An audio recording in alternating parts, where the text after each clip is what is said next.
are born out of the Fibonacci. The whole earth spirals beneath your feet. You are the centripetal force that guards your dreams.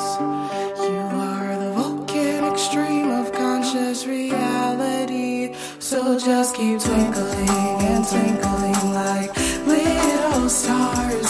One day you'll realize how powerful you are, and then you'll rise above the world so high and become a constellation of diamonds in the lunar sky.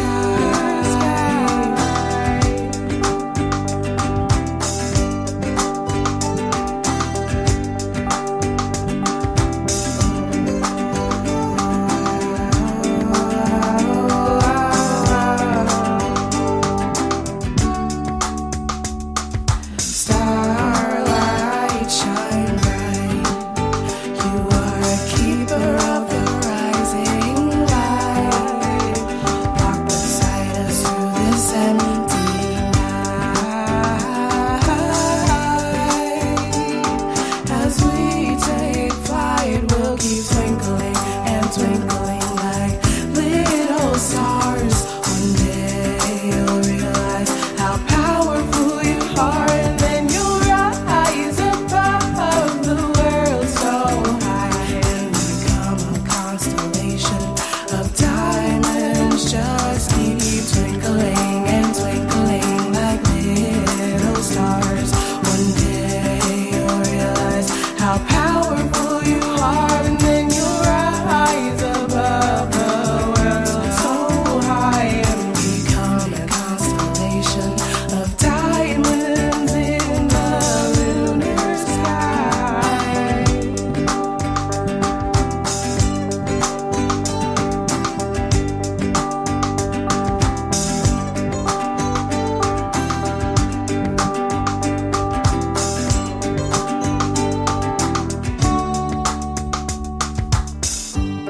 Black nights, twilights, as full moon begins to illuminate.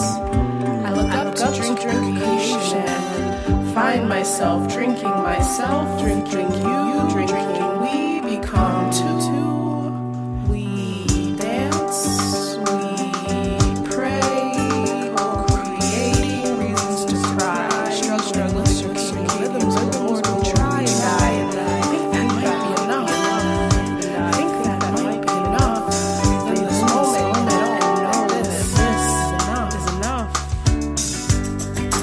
Black night meets twilight as full moon begins to illuminate. I'm trying to co-create. The universe is ours to fabricate.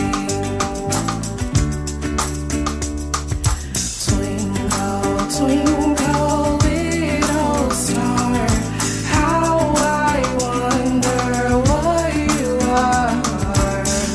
Above the world so high, like a diamond in the lunar sky.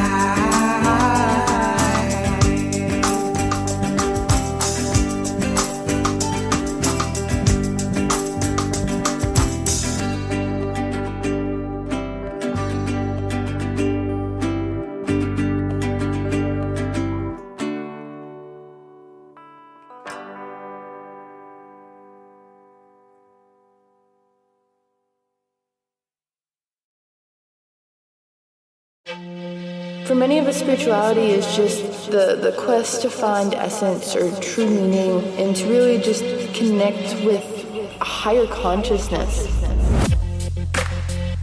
Welcome to Bring Me to Life Radio. Connecting with your spirituality is very important in this life. By becoming mindful of all of it, you can realize where you are and if that is leading you to where you want to go. Listen to the little simple things, because it's those little simple things that are going to shift you vibrationally in such a way that will prepare you to become very intuitively minded and ready to step forward on the next part of your path. hope you can feel the love that's inside you, it's inside me, that connects us.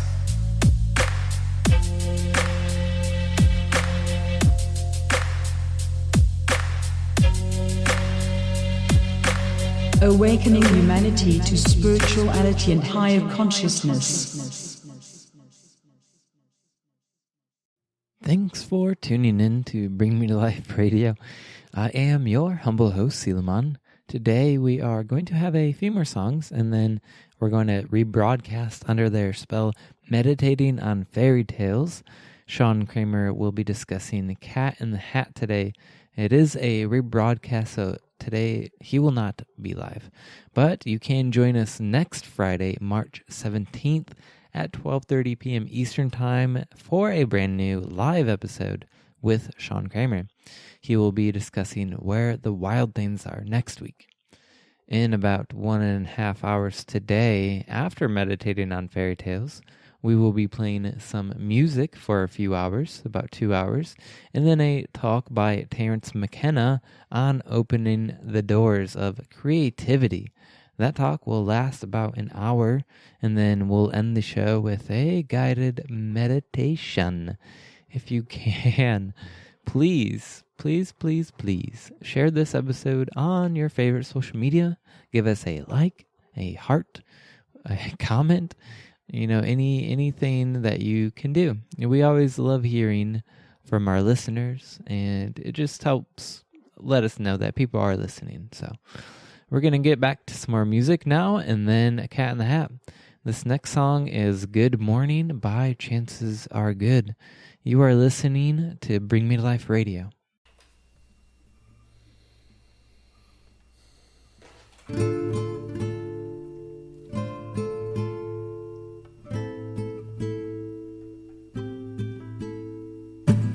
Woke up this morning with a really good feeling. Something magical and great's about to happen. This is the day that we'll remember forever.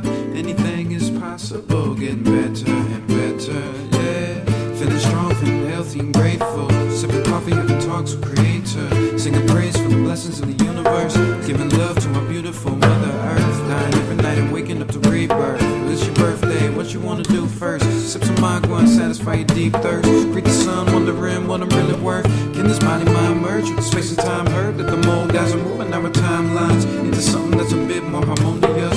Right now is a big metamorphosis. Coupon and a half metamorphosis. Walking on the planet from the stars and the oceans. Just keep your eyes peeled, pineals getting healed. This is time that the secrets get revealed. Woke up this morning with a really good feeling. Something magical and great's about to happen. This is the day that we'll remember forever. Anything is possible, getting better and better. Feeling good, feeling love, feeling beautiful. Feeling wind on the back of an eagle. Big spirit guiding us to a people. Standing up strong and tall like a TV pole. Expecting miracles, magical visuals. Passion, the planet, one family, all equals. Healing waters and the medicine of knowledge. New sunlight with extra wattage. How I love you and all your pretty perfumes. All we wanna do is play you some good tunes. That's the best we express our gratitude. And it's intentional, so let it all be possible. Pass the ball, y'all, let the prayer snowball. Till this old reggae-dinky paradigm falls. What goes up always evolves. And revolves involves all your in-laws. All our relatives from minerals to mammoths. We're the planet, so plant some plants, kid. Didn't plan it, but it's still gonna happen. That's the satisfaction of attraction. There's some laws to a cause and affection. Positive reference, powerful reference. And you don't get a break from a second. Magnetic, forever connected. Woke up this morning with a really good feeling. Something magical and great's about to happen. This is the day that we'll remember forever. Anything is possible, get better and better.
Shabbat Shalom, Holy way of the Most High. Om Shabbat Shalom, I sense your presence. Om Shabbat Shalom, Holy way of the Most High. Om Shabbat Shalom, I sense your presence.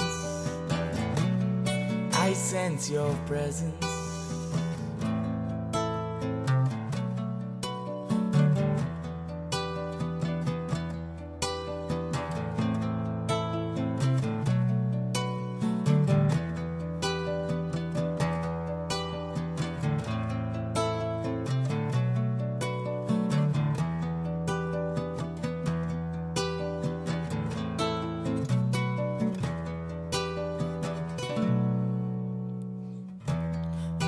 I am the light within your soul, in the essence of truth and right. Love makes the circle whole, and here we stand in line, waiting for some sacred sign. But to find the balance is the purpose of this time. Restore the balance of the universal mind. And in the presence of my Lord of light and love, everything I find in tune with the divine. And when I call to thee, come on bended knee, surrender to the all-pervading light and love. Reflections of the one surrounding me with love. And I sense your presence. I sense your presence. I sense your presence. I sense your presence. Within and without, above and below, yeah. East, west, north and south, I sense your presence. Without and within, below and above, yeah. East, west, north and south, I sense your presence. I sense your presence.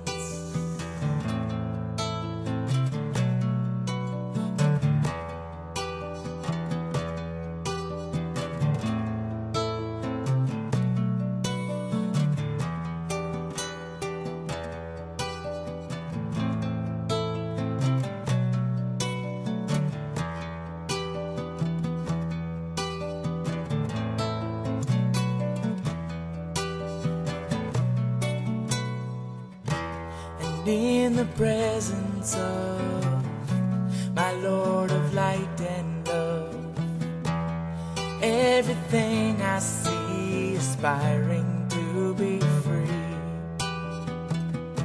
And when I call to thee, come on bended knee, surrender to the all-pervading light and love. Reflections of the one surrounding me with love. And I am the light within my soul, in the essence of truth and right. Love makes the circle whole, and here we stand in line, waiting for some sacred sign. But to find the balance is the purpose of this time. To restore the balance of the universal mind. Om Shabbat Shalom, Holy way of the Most High. Shabbat Shalom, I sense your presence. Shabbat Shalom, holy angel of the Most High. Shabbat Shalom, I sense your presence. I sense your presence.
That burning dream of my youth, that I would cling to love and truth. No, I never did let go. Under the ashes, the coals still glow. The higher that we climb, we must leave this world behind. But even for one so bold, high lonesome winds blow cold.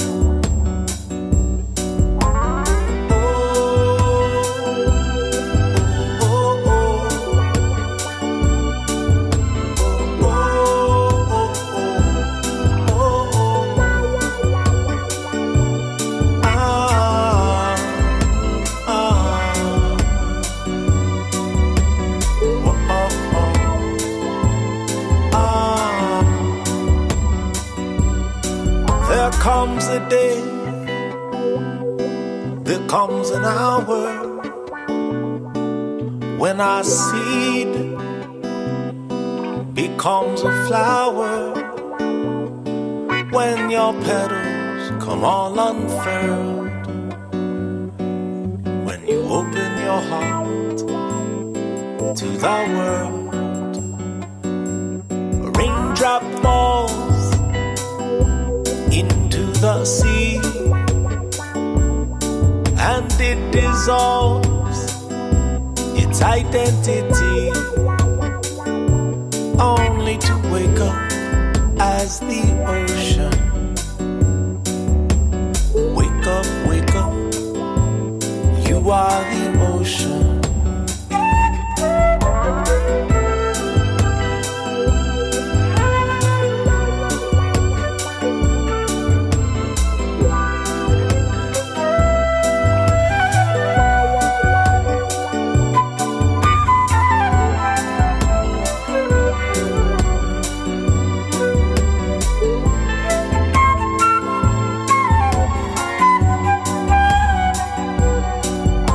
Comes a day, there comes an hour when our seed becomes a flower, when your petals come all unfurled, your heart to the world, when you open your heart to the world, you open your heart to the world, when you open your heart to the world, open your heart to the world. When you open your heart to the world, open your heart to the world.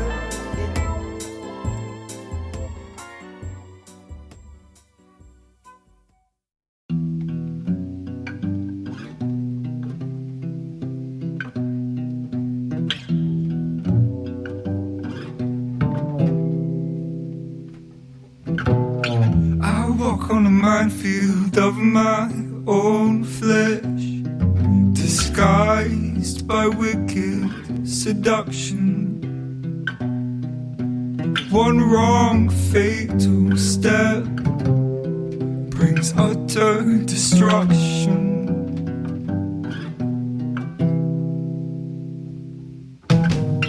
I pace among the tombstones of my fallen friends. I look up towards the sky as darkness descends.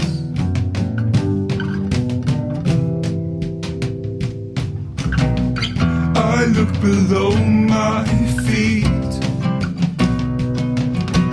millions of doomed souls.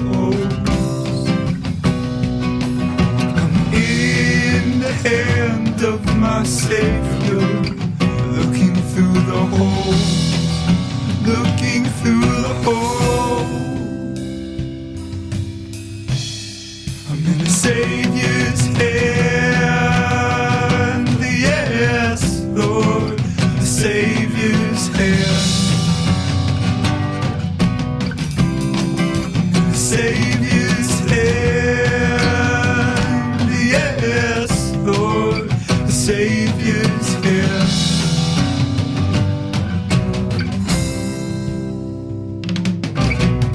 I stumble over the traps before me. My chest hits the floor.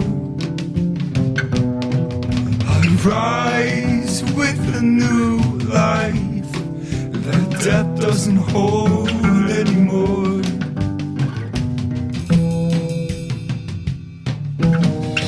I had met with fate,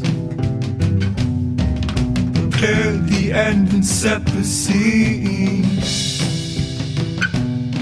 but he rewrote the finale, and I was made clean.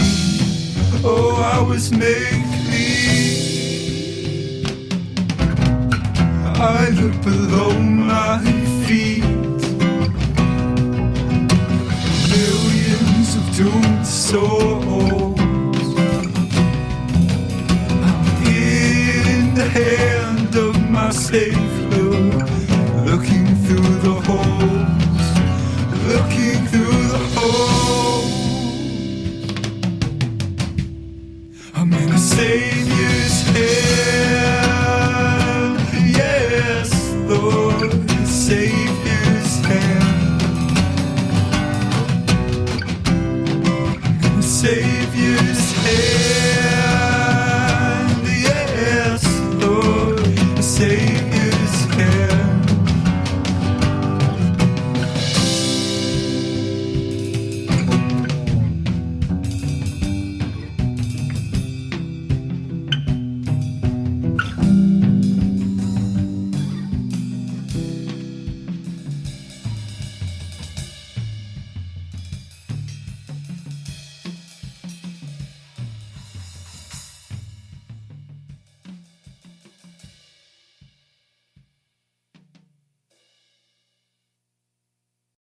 Save, save, save, save, save my soul. Save, save, save, save, save my soul. Save, save, save, save, save my soul. Save, save, save, save, save my soul. Save, save, save, save, save my soul. Can nobody save, save my soul. Can nobody save my soul. Can nobody save my soul.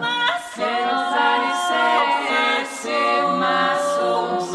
Can nobody save my soul. Can nobody save my soul. Can nobody save my soul. Save my soul. Can nobody save my soul. Save my soul. Can nobody save my soul. Can nobody save my soul. Can nobody save my soul. Can nobody save my soul. Can nobody save my soul. Can nobody save my soul. Can nobody save my soul. Can nobody save my soul. Can nobody save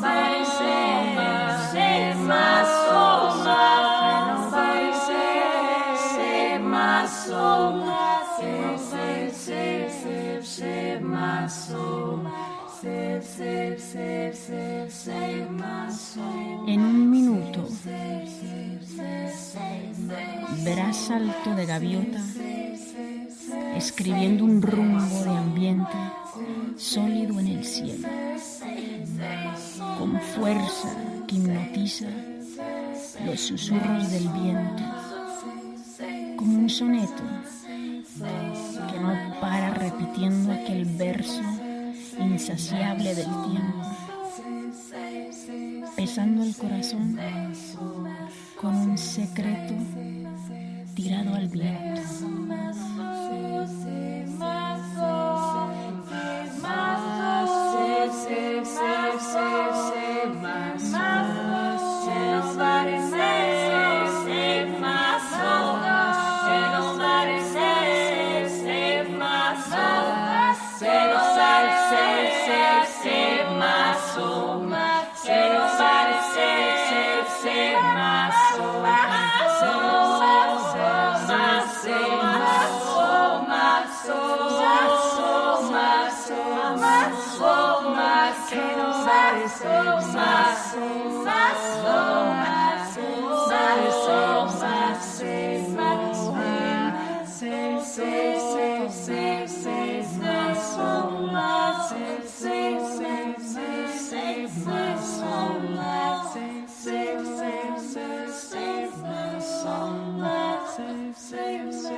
And now enjoy Under Their Spell, meditating on fairy tales.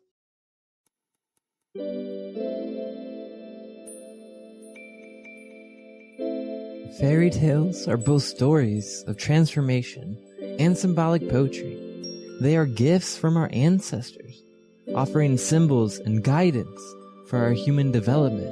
In this show, artist, philosopher, and teacher Sean Kramer will lead us into the imaginal realm of fairy tales, where we will find healing images and wise teachings for our own journey through this enchanted world. So welcome to Under Their Spell, meditating on fairy tales.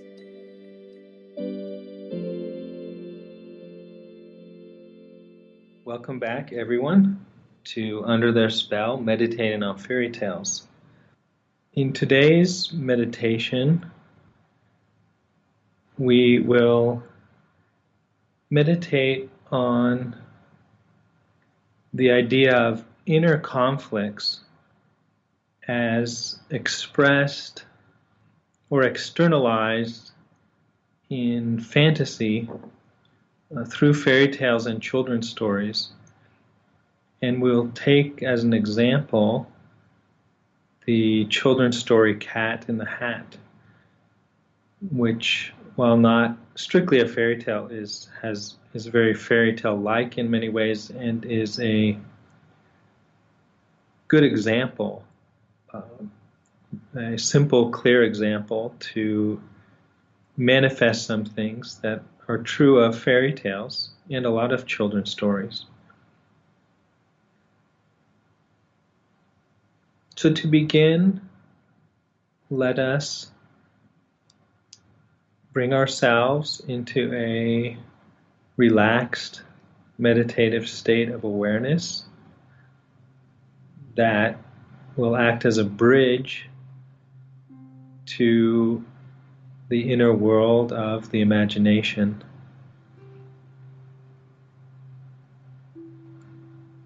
So using your breath, allow your in-breath to take your awareness into your body.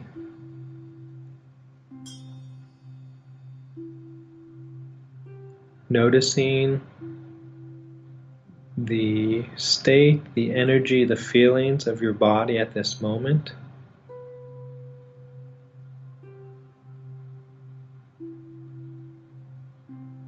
And with your out breaths,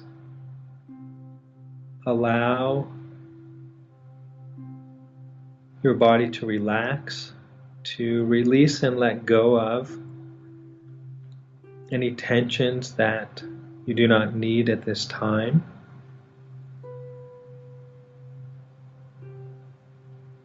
And to hand over to the heavenly powers at this time in your life, so that during this hour you can more freely explore the inner world of imagination and symbols.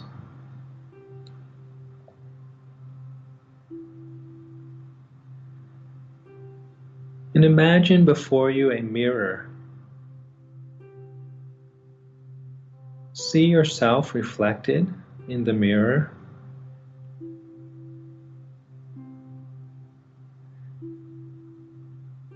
And as you look into the mirror at your reflection,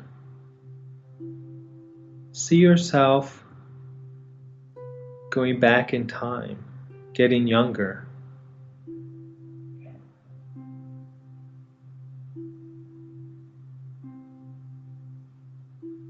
You go back, you see yourself as a teen, a youth, and as a child.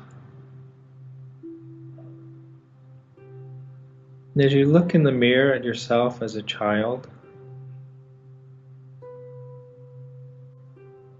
you see a wound.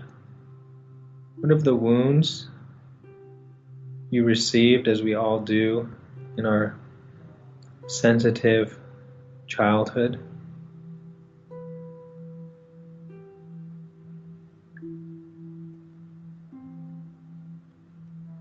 And now imagine your guardian angel approaching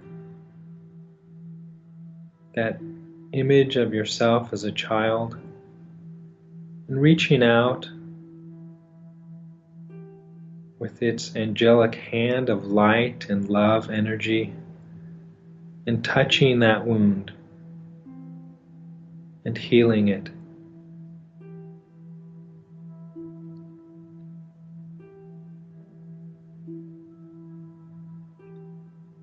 And we ask our guardian angels and all the angels to be with us this hour and always, to shine their light within our minds and hearts to guide our imaginations so that we may form healthy and transforming images and symbols. And may they guide and direct us to understand the symbols.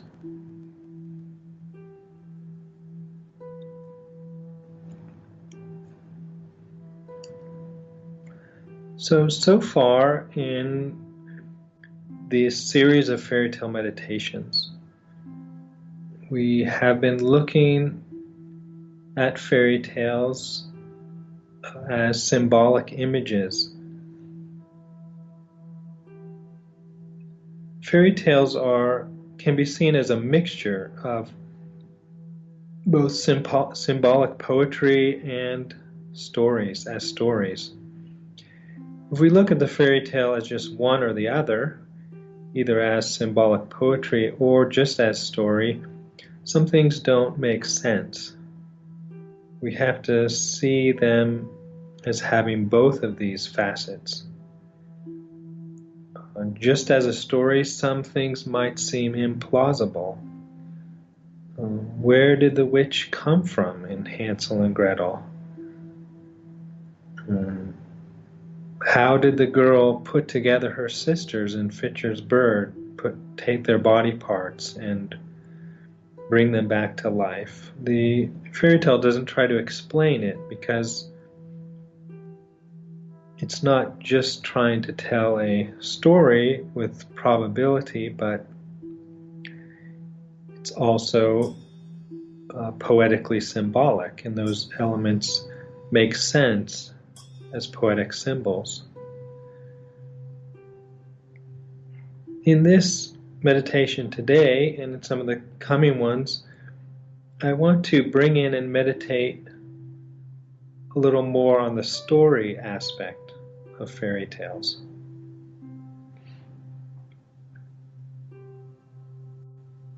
So in the previous ones, in looking at the symbols, we have given some interpretation of some of the symbols. We will continue to do that and try to go even deeper into some of the symbols and how symbolism works.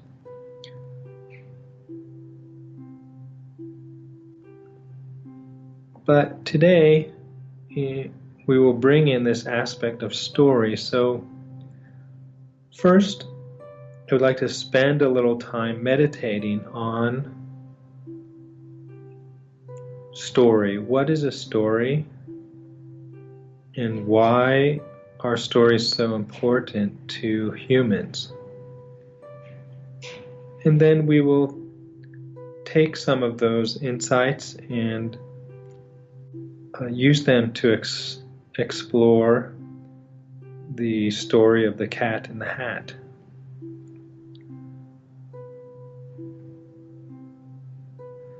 So, what is a story? When we tell stories, we use words to represent or signify some connected series of events.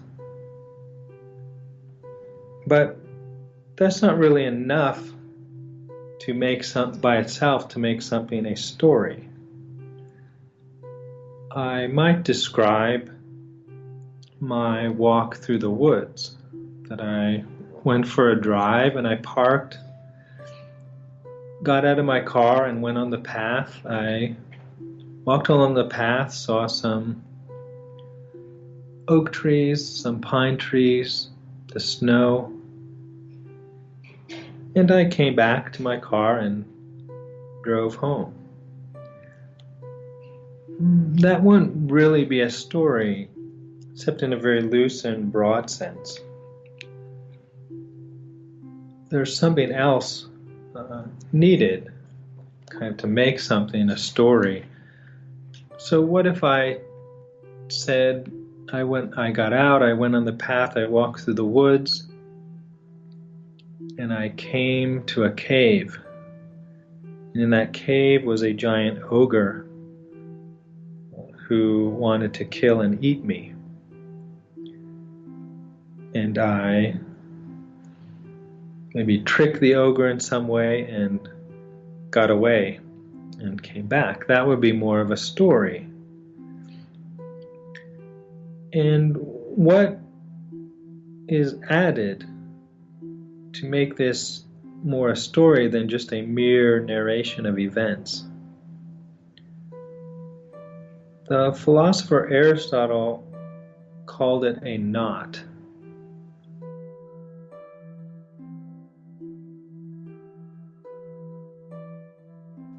Which the story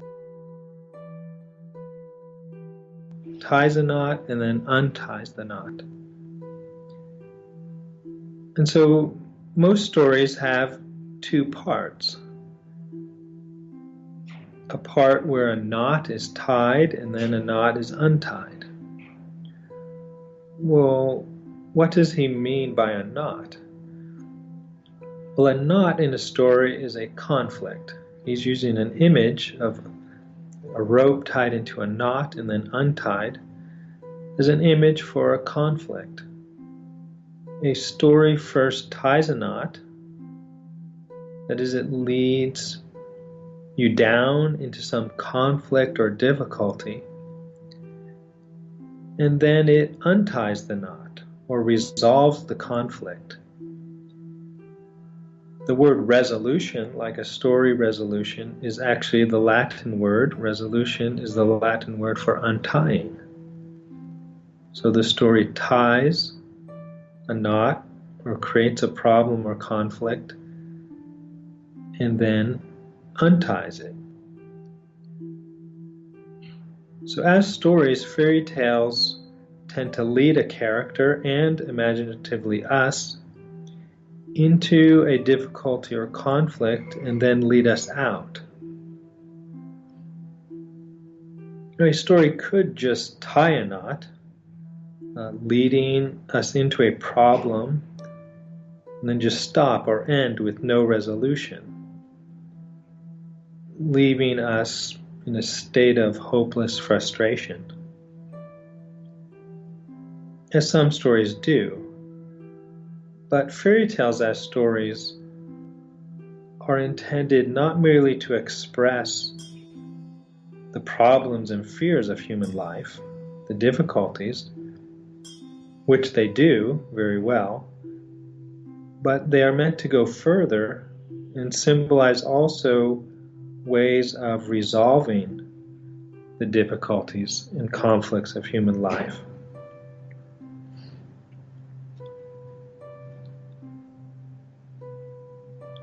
So stories then are not merely narration of events, things that happen, but of events in which there is contained some sort of knot or conflict.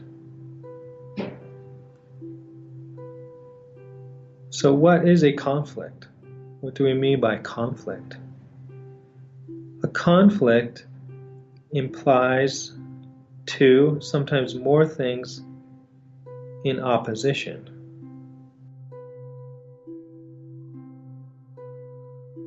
To be in opposition. Well, a conflict means that there are two things meeting, both of which cannot exist or be realized together. So, for example, if on my walk in the woods I meet a giant ogre who wants to kill and eat me, and I do not want that, I want to live, to continue my life, then beings are meeting that have opposed desires. Both of the desires cannot be realized together. The ogre's desire to kill and eat me, and my desire to live. Both of those can't be together. one of them will cancel out the other. So there's a conflict or opposition. And so when these things in opposition that can't be realized together meet, something has to happen. Either I get killed by the ogre, or I get away and the ogre is frustrated in his desire to kill and eat me. So when things in opposition meet, there is a tension. Something must happen or change in order to resolve or untie this tension or conflict.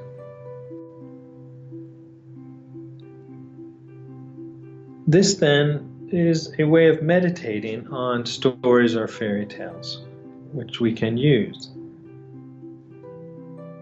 to meditate on what are the things in conflict in the fairy tale or the story. And then how is that conflict resolved?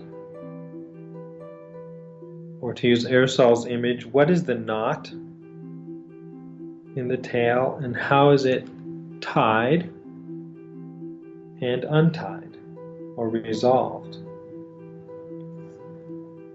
So our story for today, The Cat in the Hat, is, I think, an instructive illustration of these ideas of conflict in stories.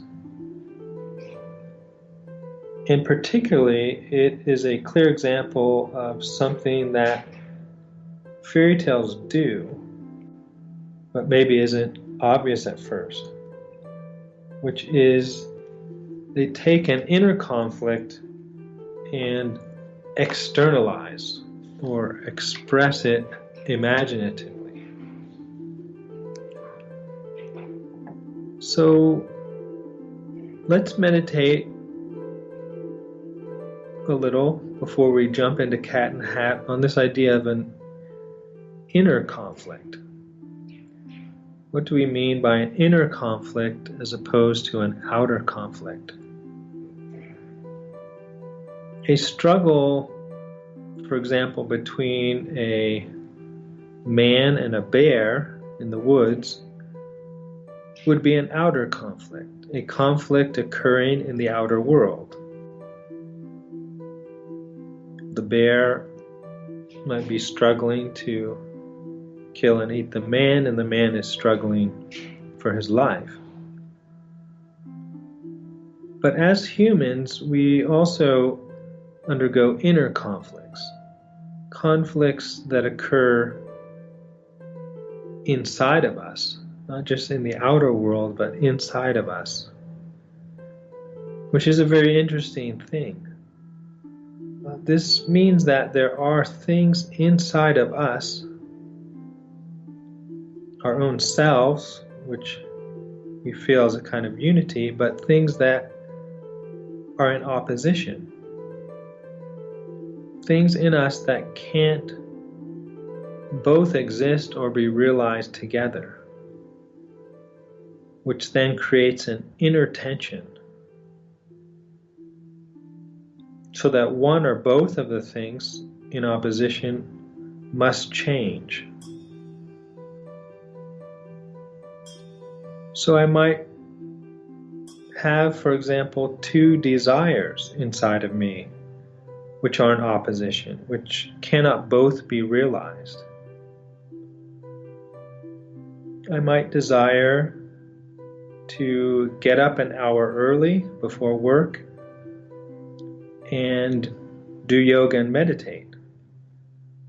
But I might also at the same time desire to sleep another hour. Or I might desire to spend my evening studying, learning something or studying something for school.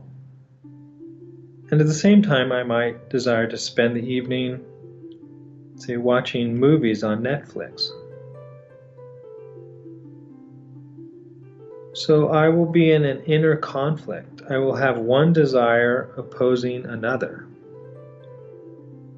If I sleep the extra hour, I will miss the time for yoga and meditation. If I get up and do the yoga, I will not get that extra hour of sleep.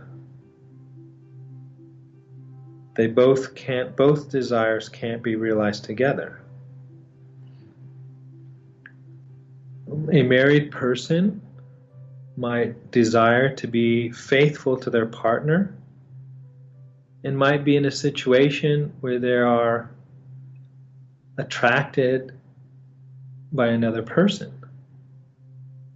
And they can't do both. They can't remain faithful and become sexually involved with another person. One of those desires will be realized and the other will not. And this is an especially human thing, this idea of inner conflicts. It's not seen so much in animals. When I was working on a ranch in Colorado, I was working with the cows, and if I wanted them to follow me, I took a bucket of these pellets that they love to eat and would just shake it and they would come running. If they were hungry and the food was in front of them, they would eat it. I had to be careful, because if they got too close, they would just knock me down and trample me and to eat the food. I never saw the cows deliberating about whether they needed to diet or whether they were eating too much. If they were hungry and the food was there, they ate it until they weren't hungry anymore, or until there was a fence between them and the food. Whereas humans have a lot of inner conflicts around food. What kind of food to eat, when to eat, whether they need to diet. I'm not aware of animals fasting. Sometimes animals are sick and their body makes them not hungry and they don't eat. But being healthy and hungry and deciding not to eat when you have food available,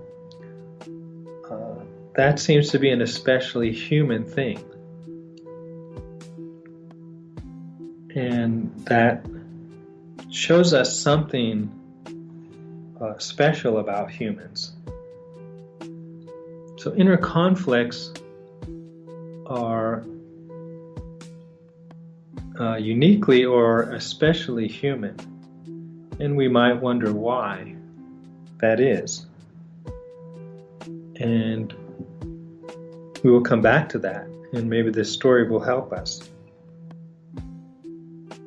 But there are many kinds of inner conflicts, and there's one that this story Cat in the Hat is about. Sometimes it's described as a conflict between our inner child and our inner parent. As children grow up, they have their spontaneous desires and fears and inclinations, kind of instincts, but they also experience their parents who sometimes tell them and guide or command them to do things that go against their inclinations. And as we grow up, we internalize the voice and the morals, you might say, of the parents, and that becomes an inner voice within us. So we can have these inner conversations even as we're older. So maybe we're a college student and there's a voice in us that might be a continuation of our parent, that you should do your homework, you should be spending this time on your homework. And another voice that's telling us why we should do something else that we might be more inclined to play a game or go out with friends. So there develops within us as we grow that inner child voice and the inner parent voice.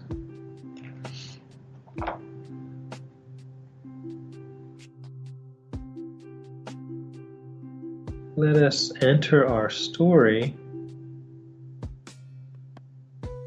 and see how it exemplifies some of these ideas about conflicts and stories and inner human conflicts. And I think that's a lot of the attraction of this story, along with the poetry and imagery, is how well and clearly it imagines for children their inner world. So the story begins, there's a picture of two children sitting by a window on a rainy day. And it says, the sun did not shine, it was too wet to play, so we sat in the house all that cold, cold, wet day. I sat there with Sally, we sat there, we two. And I said, how I wish we had something to do. Too wet to go out, too cold to play ball, so we sat in the house and did nothing at all. So all we could do was to sit, and we did not like it, not one little bit. And now the story starts to build up the inner conflict to tie the knot. And we could see this story, as we can other fairy tales too, as having two parts, in which the knot or conflict problem is developed, tied, and then a second part in which it is resolved or untied. And in the first part of the story of the cat and the hat, the story of the part of tying the knot, there first comes in the cat, and things start to get wild and problematic, and then they get worse. He brings in a box with these two things in it. So let's look at the knot, the conflict part of the story, and then we'll see how Dr. Seuss describes the resolution or untying of the conflict. So as they're sitting there, bored at home, with their mother away, they're alone, something went bump. How that bump made us jump. We looked and then we saw him step on the mat. We looked and we saw him, the cat in the hat, and he said to us, why do you sit there like that? I know it is wet and the sun is not sunny, but we can have lots of good fun that is funny. So this strange creature, this wild cat with a hat, comes in, and his interest is fun. Let's have fun. I know some good games we could play, said the cat. I know some new tricks, said the cat in the hat. A lot of good tricks. I will show them to you. Your mother will not mind at all if I do. Then Sally and I did not know what to say. Our mother was out of the house for the day. So for this first part of the story, that will be common. The children are silent. They don't know what to say, and the talking and action goes on with the cat and this other creature, the fish. But our fish said, "No, no, make that cat go away. Tell that cat in the hat you do not want to play. He should not be here. He should not be about. He should not be here when your mother is out."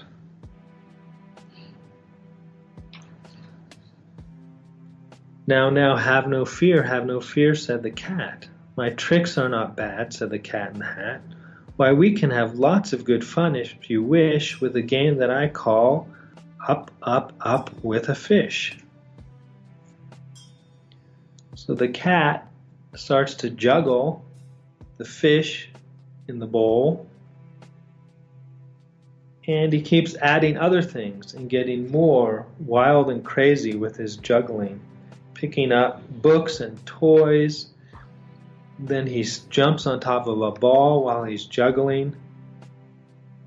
And the cat is having lots of fun. The fish is quite distressed and terrified. Finally, the cat falls down. The cat falls on his head. He comes down with a bump from there up on the ball. And Sally and I, we saw all the things fall. And our fish came down too. He fell into a pot and he said, "Do I like this game?" said our fish as he lit. "No, I do not like it, not one little bit." "Now look what you did," said the fish to the cat. "Now look at this house. Look at this, look at that. You sank our toy ship, sank it deep in the cake. You shook up our house and you bent our new rake. You should not be here when our mother is not. You get out of this house," said the fish in the pot. So what is happening here? There's a clear conflict between the fish and the cat. And if we use the image of the inner parent and the inner child, it's very clear, and Dr. Seuss is describing with very fitting symbolism the voices within the child, the inner child and the inner parent. The cat is the inner child, the inclination to play, to have fun. And the fish is externalizing the voice in their head that they have begun to internalize of their mother.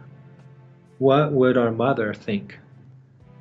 So the fish is expressing their imagination, the inner voice of their mother. They should not be making a mess, going wild, juggling.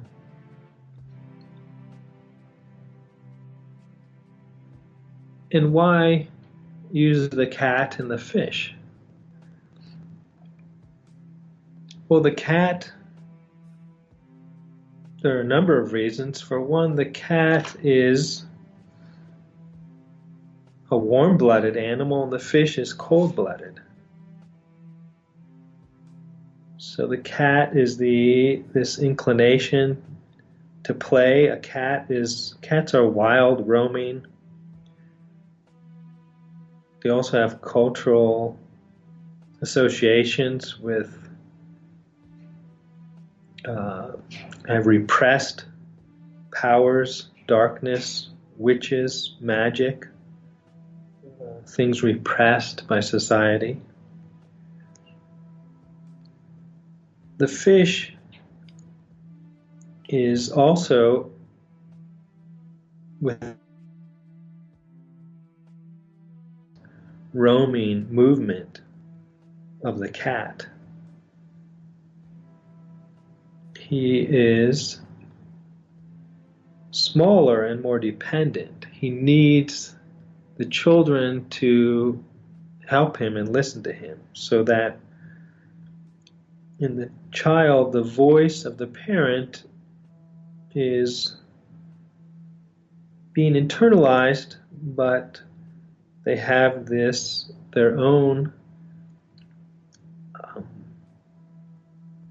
immediate impulses, instincts, and inclinations.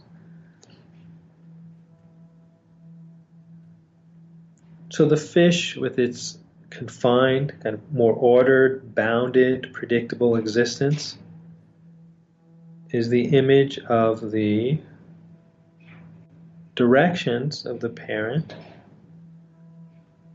In some ways, we might say reason, versus the warm-blooded, impulsive, exploratory inner child impulse, emotion.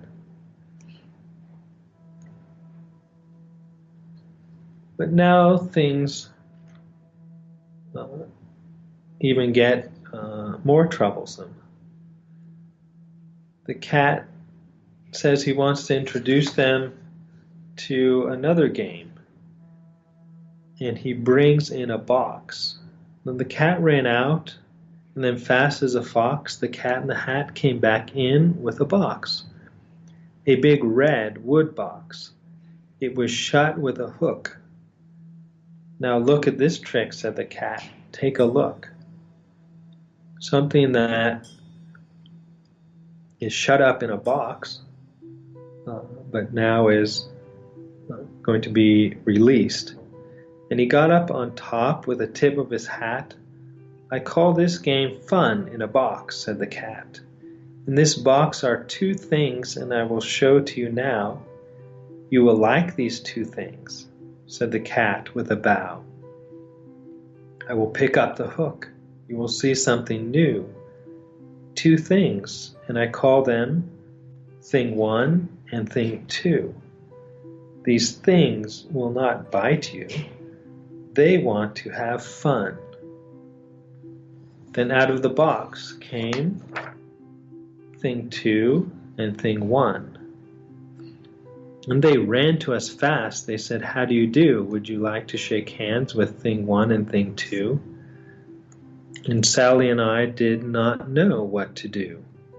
So we had to shake hands with thing one and thing two. We shook their two hands, but our fish said, no, no, those things should not be in this house. Make them go. They should not be here when your mother is not. Put them out, said the fish in the pot.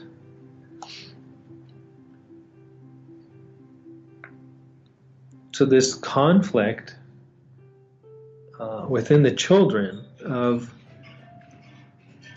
wanting to be playful and get more carried away and wild and messy in their play,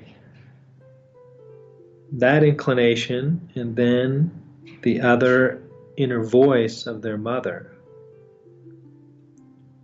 what their mother would say, what they should be doing and should not be doing. So this story is taking this very basic experience of inner conflict that all humans have in their early years between some of their spontaneous inclinations and their parents' rules and guidance and command that sometimes conflict within them, and the story is taking it and projecting it out. So we could see this as a description of children playing and going through this inner conflict. And the story is taking these parts of the children and of ourselves that are inside of us and imagining them as if they are characters outside, as if there's a cat and a fish in conflict with one another, which makes our inner experience more sensible, more understandable and imaginable for us. Now these things, 1 and 2, who don't even have names, who are released from the box,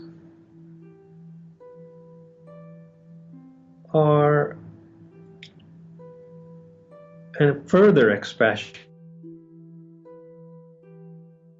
aspects of the inner child. They're like the children if they completely gave in to that side of themselves. And in the picture in the book, they are drawn like 2 little children in pajamas with this wild, crazy hair, like 2 uncared for children, like street children whose hair has grown wild, and they have nothing but pajamas to run around in.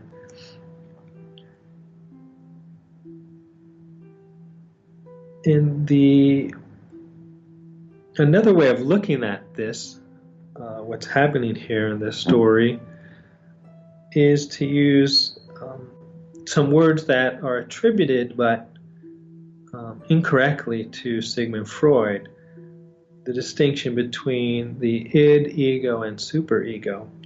Sigmund Freud didn't use those words. Those are Latin words, which the American translators put in, apparently to make Freud sound more scientific. But Freud himself said clearly that it's better he thought in psychology to use ordinary language, not use technical or foreign words, such as Latin words as they did.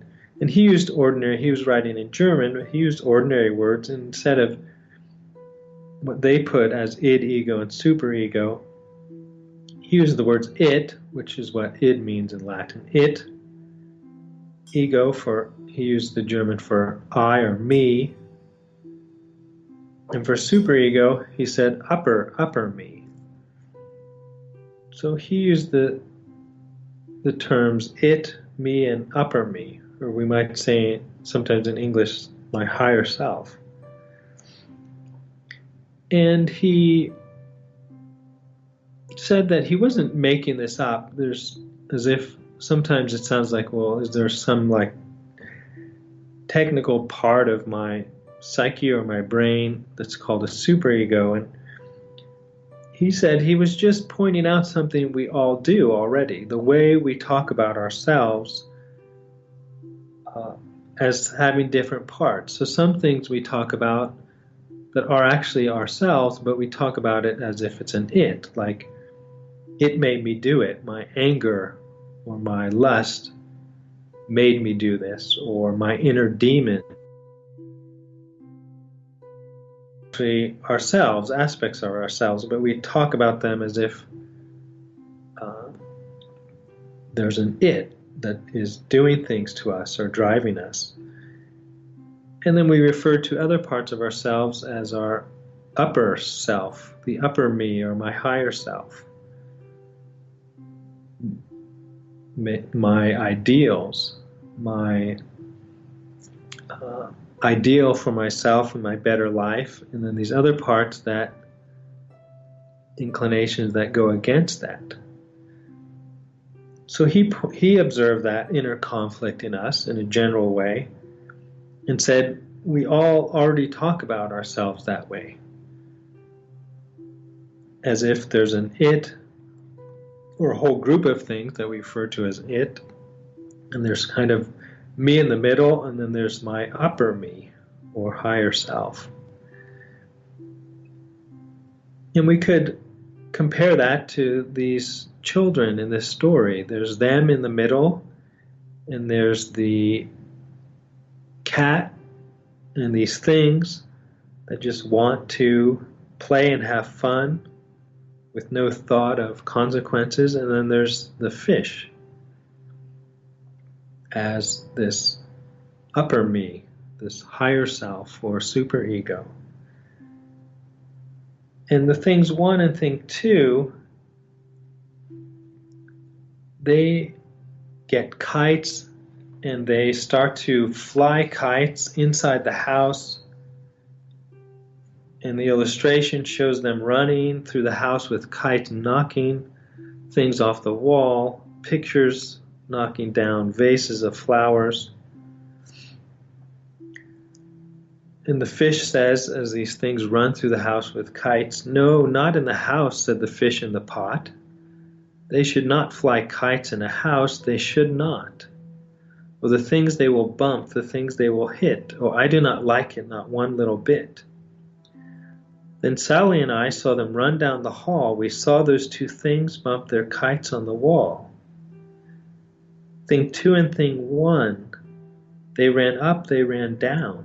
On the string of one kite, we saw our mother's new gown, her gown with the dots that are pink, white, and red. Then we saw one kite bump on the head of her bed.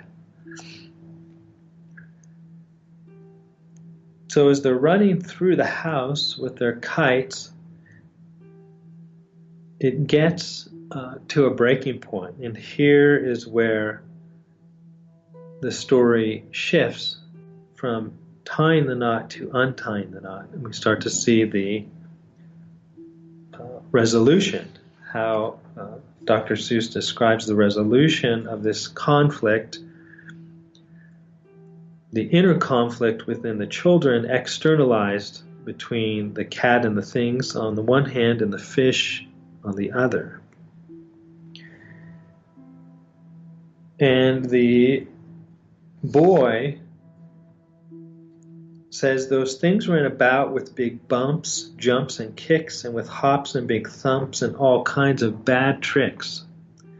And I said, this is the first time he speaks in the story, and I said, I do not like the way that they play. If mother could see this, oh, what would she say?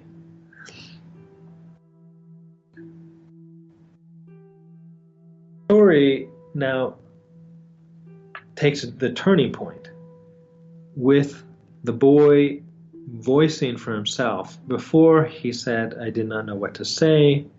My sister and I didn't know what to say. We didn't know what to do. And they're just observing this interplay going on.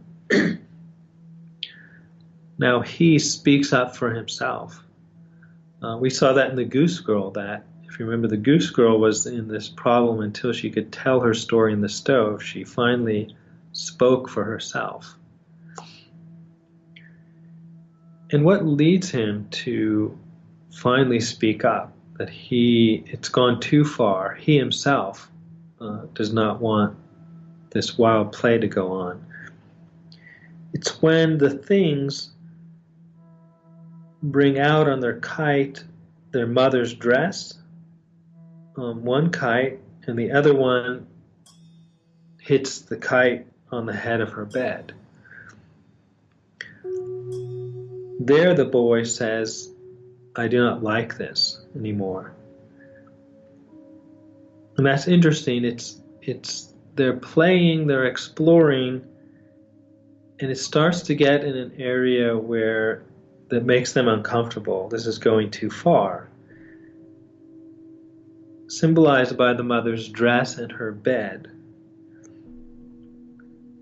So they're little children, and in their exploration, they're starting to meet these adult things of gender and sexuality. And they feel in themselves that this is going too far.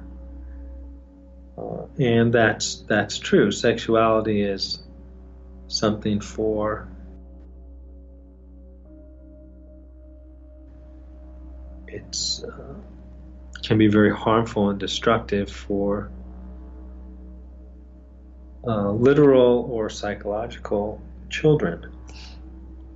So the boy now speaks for himself and says, I do not like this, and what would mother say? And he runs and catches the things in a net and asks them to leave. And the fish says, that is good. The cat has gone away, yes, but your mother will come. She will find this big mess. There's still a mess in the house. And this mess is so big and so deep and so tall, we cannot pick it up. There is no way at all.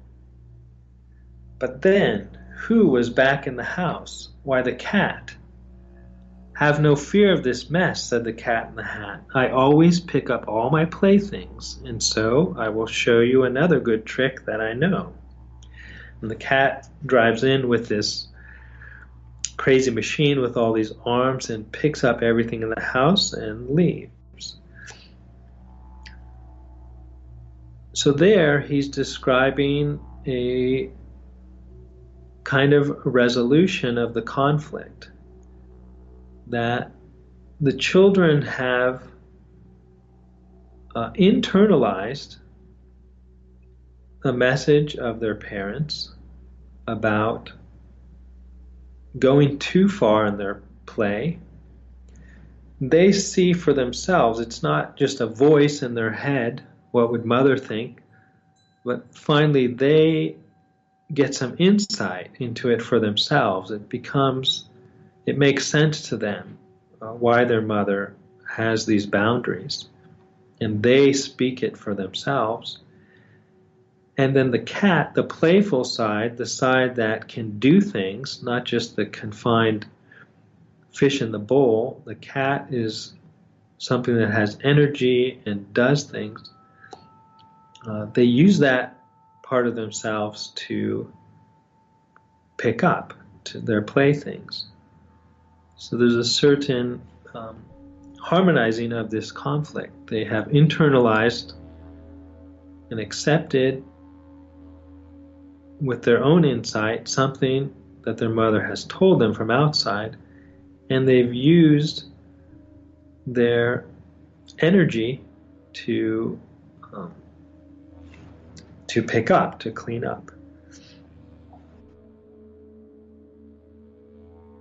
She said to us too, did you have any fun? Tell me, what did you do? And Sally and I did not know what to say. Should we tell her the things that went on there that day? Should we tell her about it? Now what should we do? Well, what would you do if your mother asked you? And there, Dr. Seuss ends the story with that question. There's still some of that conflict left. What should you do, and what do you want to do?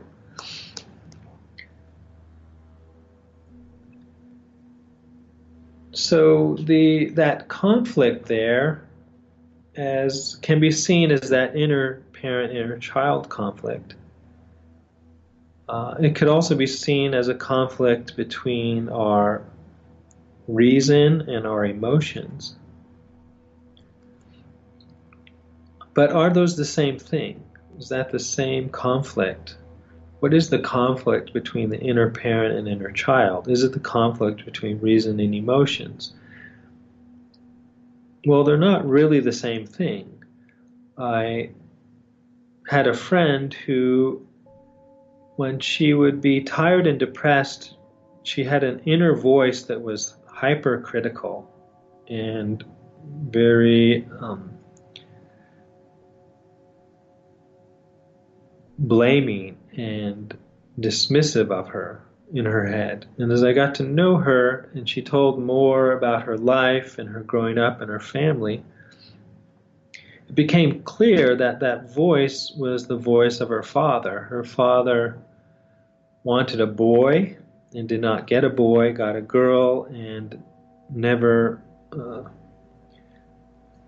was satisfied with that, and let it be known by his over criticism, his dissatisfaction that she never could be enough, what he wanted her to be. And she internalized that voice of her father, and it became an inner voice, an inner critic. So you could say that's the inner parent. But it wasn't quite rational. Right?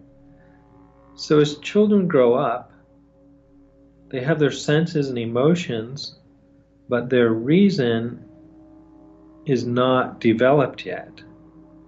So they have to use their parents in place of their reason until their own reason develops. So there's a connection between the inner parent and one's reason, because the inner parent takes the place of reason until our own reason develops. But that voice of our parents, it depends on how really wise and reasonable they were. It can be, if they weren't reasonable, then it's problematic, and as our reason develops, we need to question that and criticize it. So to finish, let me take a few examples from fairy tales. If we look at them in this light as being stories that are imaginatively externalizing inner conflicts, just as this story of Cat in the Hat can be read as a story of the inner conflict of children projected outward into these imaginative fantasy characters of a cat and a fish. So in the first fairy tale we looked at, The Goose Girl, it told a story of a girl, there's a princess who went on a journey with her maid to the castle to go get married to a prince. And on the way, the maid takes the identity of the princess and forces her to change clothes, and she takes her horse and she shows up at the castle with the false identity as the princess. And the prince takes in the maid into the castle, and the real princess is sent out into the fields to tend the geese. And if we look at this as an externalized inner conflict, what would the inner conflict be? Well, it would be the inner conflict that a person can have in relationship between their desire to be loved for their true self, so to be known, to be seen deeply and loved as they are, on the one hand, and their fear that if they show themselves deeply and fully, the other person might not really love them. Something will be displeasing and will end the love. So in that conflict, someone might create a false self in order to get love, but that love is in conflict with their desire to be known as they truly are. So the two sides of that conflict are externalized in these two characters, the princess and the maid. In another fairy tale we looked at before, Fitcher's Bird, a girl is taken to an enchanted, beautiful mansion made by a wizard, and if she does not open one of the doors in the house in which there's something horrible, there's these dismembered, bloody bodies, if she doesn't look in there, she can stay there and be happy. So what inner conflict could that be externalizing?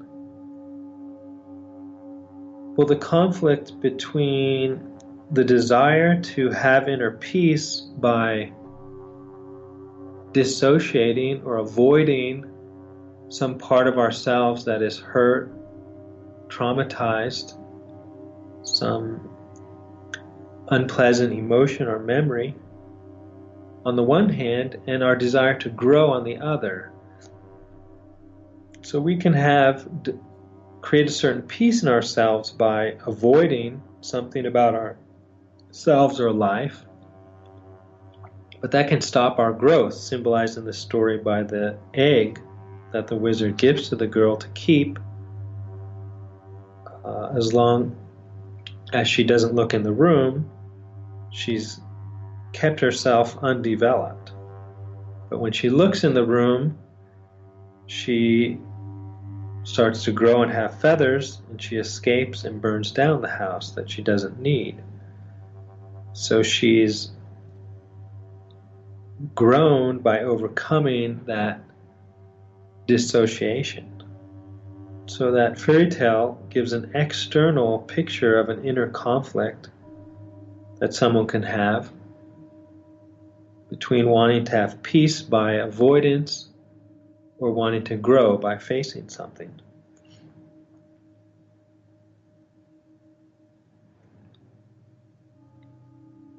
Telling then stories and listening to stories is a properly human activity.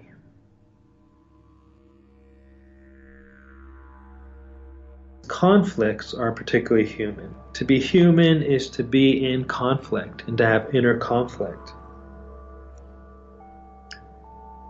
When a sensing, instinctual animal develops a higher awareness, an ability to see causes and consequences, then there arise inner conflicts between our more limited instincts and sense desires and our broader awareness of consequences of our behaviors, of seeing more broadly than the immediate present in our immediate search for pleasure. Something might strike our senses and emotions as pleasurable, eating all this dessert, but there's another part of ourselves that humans had developed, this awareness, vaster awareness of things, extensions of time and causality, and we see the effects maybe that eating this will have in the future. And so we have an inner conflict, and that is part of being a human, being an animal, sensing animal who has developed a higher awareness at the same time. And this inner world of being a human is difficult to understand and to grasp, and so we imagine it. We give these inner parts of ourselves that are in conflict symbolic reality in our fantasy and make images of them, of their conflict and of ways to resolve them. We do this very naturally, spontaneously in our dreams. Throughout the day we're doing this in our fantasy and our inner conversations. But fairy tales and good stories help children and all of us to do this better, do this very human thing of imagining and working through these inner conflicts. So we can be very grateful and make use of these great stories and fairy tales to help us in that.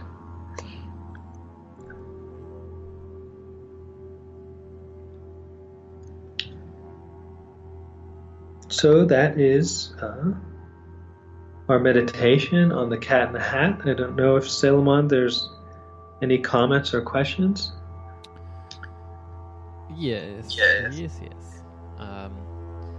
Somebody had asked, what is the purpose of the hat, and what would the cat be without the hat?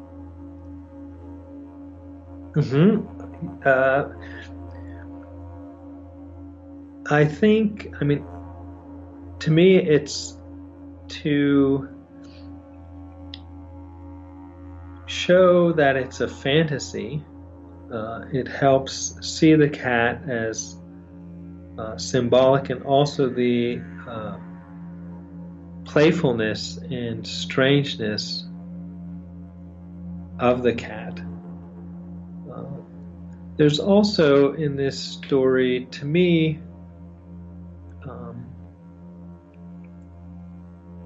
I enjoy this story, and at the same time I feel there's something like a little creepy about it, and it has but people can see what they think about it, but there is this idea of these children alone at home, and this strange figure with his hat comes in, and I suspect perhaps that Dr. Seuss, the kind of Freudian things I touched upon, that there's more in that area, and that might have to do with the hat too. Cool. Well, I really enjoyed this story very much. Yeah, it's very interesting, and I think it does, when you look at it in that way, as giving an imaginative expression for children of what is happening inside of them. I think it makes a lot of sense.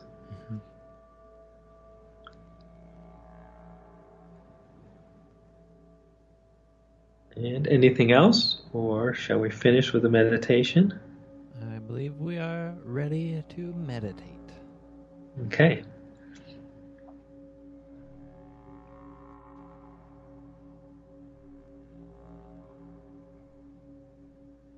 So come with your awareness back into your body, our bodies that carry so much information, guidance, wisdom in the very molecules, structure, nature, inner powers and growth of our bodies.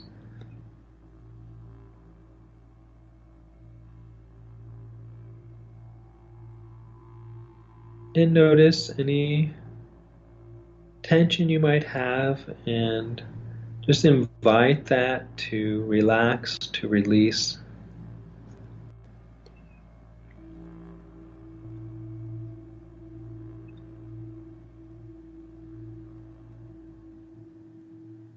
And open your spiritual part, your higher spirit and mind up to the world of the good, guiding, holy angels. Through our body, we connect to the earth, and through our spirits, we open up to the spiritual world. As we breathe in, bring those two together, the energy of the earth coming up through our feet, and the spiritual energy of the angels and the divine coming through our minds, our heads, and uniting heaven and earth within our hearts.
spaceship to land, and when we land, the ground will rumble, the skies will sigh, the restaurants will tumble, the creatures and birds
the tiger, hilltops full of banana oranges, monkeys swinging through the branches, sliding down the hills on wheels of banana wheels, sliding down the hills on wheels of banana wheels, sliding down the hills on wheels of banana wheels, wheels of banana wheels, wheels of banana wheels.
I dream of a gypsy woman whose eyes awaken the fire in the valley.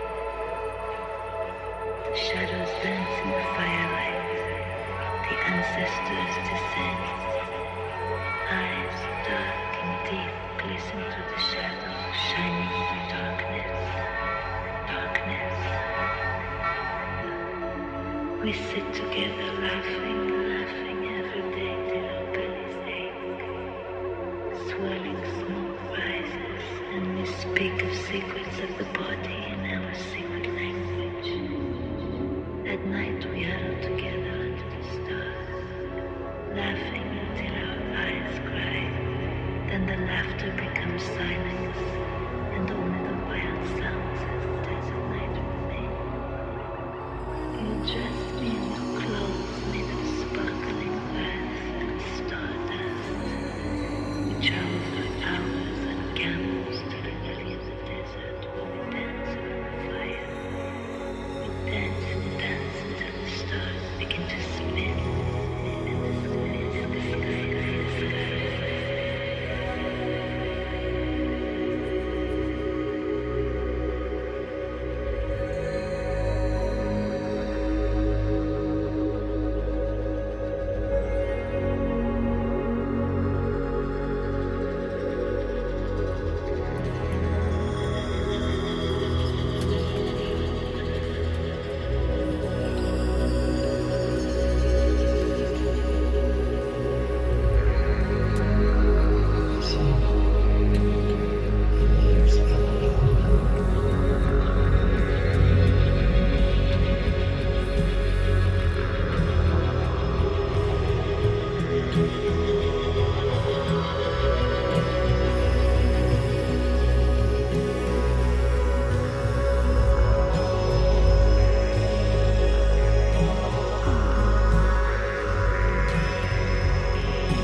Hi, I'm Ashton Robinson from Spaceship Earth, and you're listening to Bring Me Life Radio.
And now enjoy this awakening talk.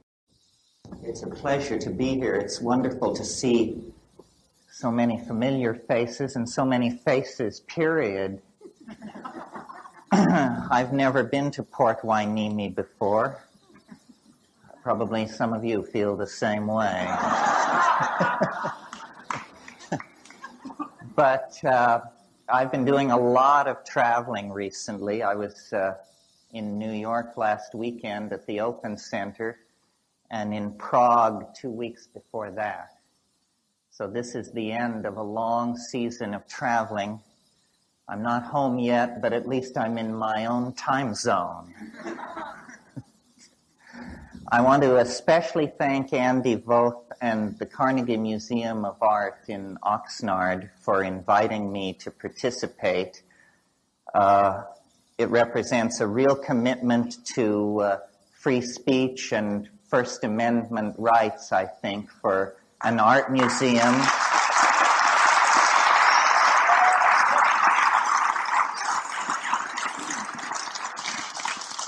Art museums have been taking some knocks recently, and so I think they doubly should be commended for their courage. And I want to explain, as Andy mentioned, this is a benefit for Botanical Dimensions, which explains the double price over the ticket. All of this money will go to the preservation of medicinal plants with a history of shamanic usage. That is the special focus of our botanical garden in Hawaii. And before I start the formal lecture, I'd like to just say a little bit about that. As you know, the rainforests of the world are being cleared at a very frightening rate. And perhaps voices are beginning to be heard to halt this destruction of the natural environment.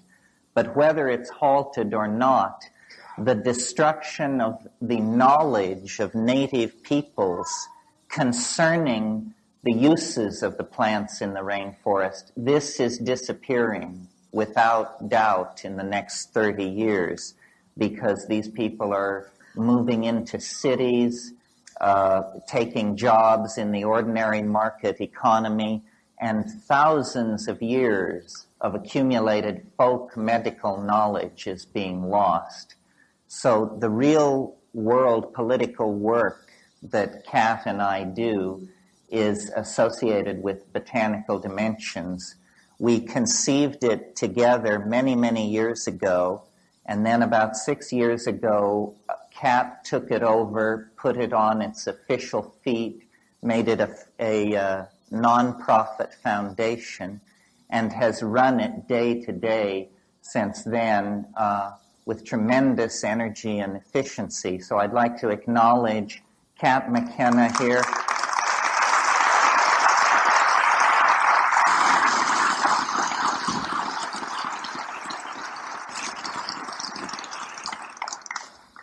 My better half. In fact, my only good half.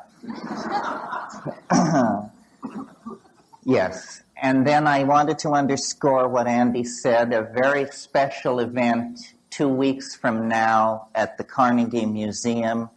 Roy Tuckman, Roy of Hollywood, bon vivant, countercultural figure, informational ferret of our time, will be recast as an experimental composer of great energy and imagination. And I hope you'll all turn out for Roy. He's been a wonderful force in my life and I think in the cultural life of Southern California. Both Roy and Diane have done a wonderful job in raising the quality of public dialogue in Southern California, which I think is a precondition for any kind of clear thinking about our future or our political situation. So, first to Roy and Diane.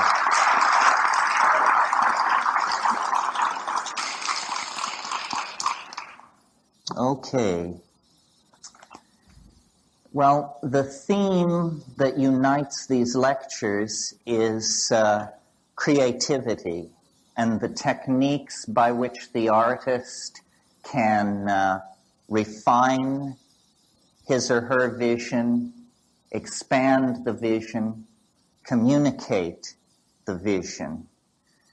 And before I get into that issue, I thought I would talk just a little bit about my notion of creativity per se. What is it in and of itself? And when I think like that, of course, I cast my mind back to nature. Nature is the great visible engine of creativity against which all other creative efforts are measured. And creativity in nature has a curious distribution. It's something which accumulates through time. If we stand back and look at the universe, we see that at its earliest moments, it was very simple. It was a plenum. It was without characters or characteristics. It was what in Hindu mythology is called the Turaya, which is described as attributeless. And naturally, if something is without attribution, you can't say much about it. It takes a while for it to undergo a declension into more creative realms. And these creative realms are distinguished as domains of difference. The precondition for creativity is, I think, disequilibrium, what mathematicians now call chaos.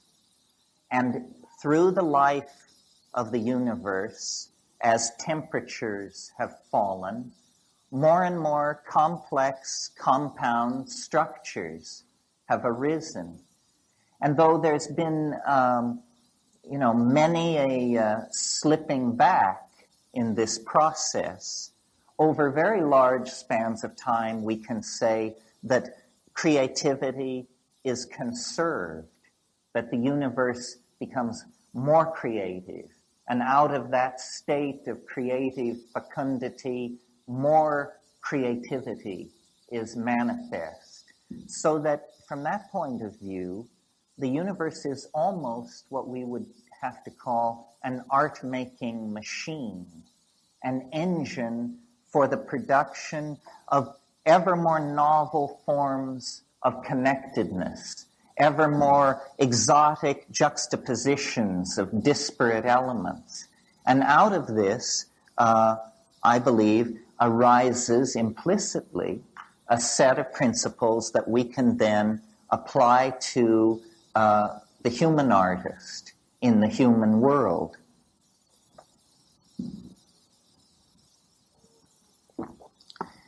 Nature's creativity is obviously the wellspring of human creativity. We emerge out of nature almost, and this idea I think was fairly present close to the surface of the medieval mind, we emerge out of nature almost as its finest work of art. The medieval mind spoke of the productions of nature. This is a phrase you hear as late as the 18th century, the productions of nature. And human creativity emerges out of that, whether you have a model of the Aristotelian great ladder of being or a more modern evolutionary view where we actually consolidate emergent properties and somehow bring them to a focus of self-reflection.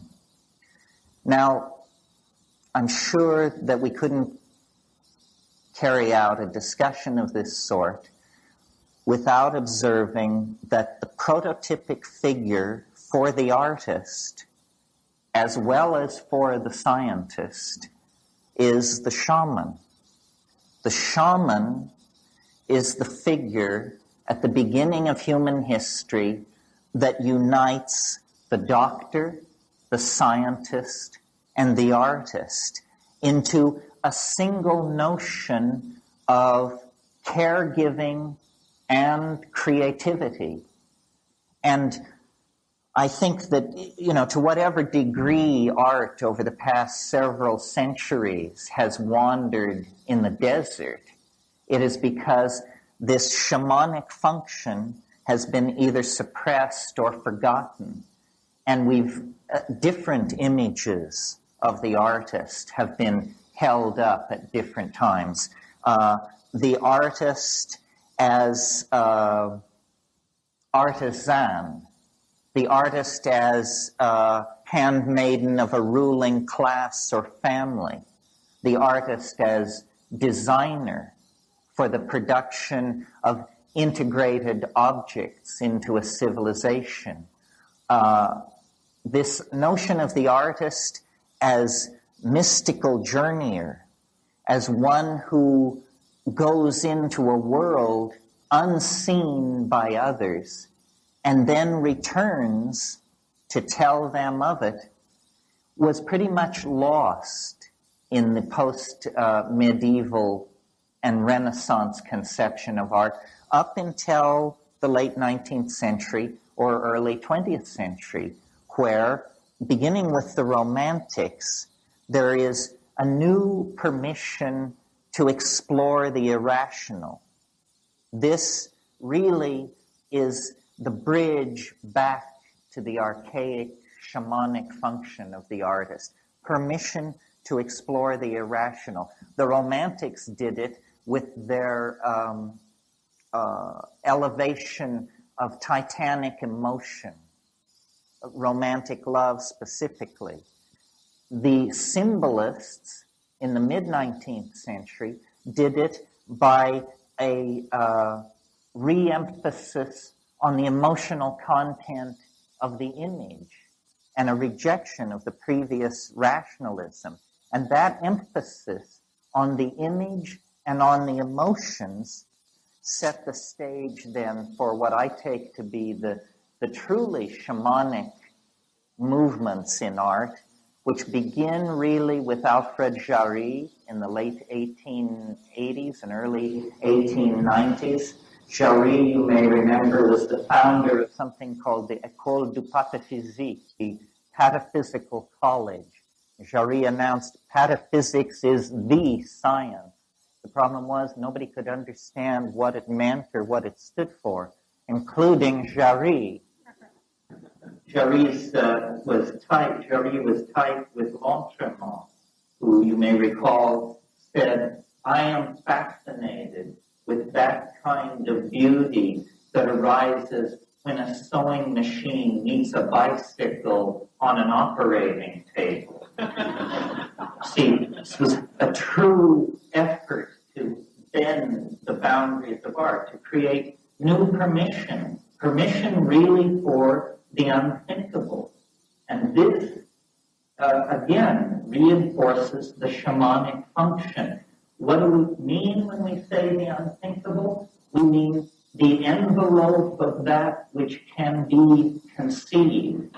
And for at least 200 years, the ostensible mission of the artist has been to test the conceptual and imagistic envelope of what the society is willing to tolerate. And this has taken many forms. The deconstruction of imagery that we get with abstract expressionism, going back into impressionism and the pointillists, or the permission for the irrational imagery of the unconscious, surrealism, and German expressionism make use of this permission.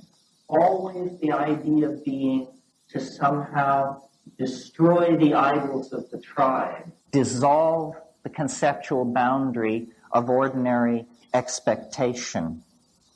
Well, in order to do this, it seems to me there is a precondition for the creation of art, which I call understanding.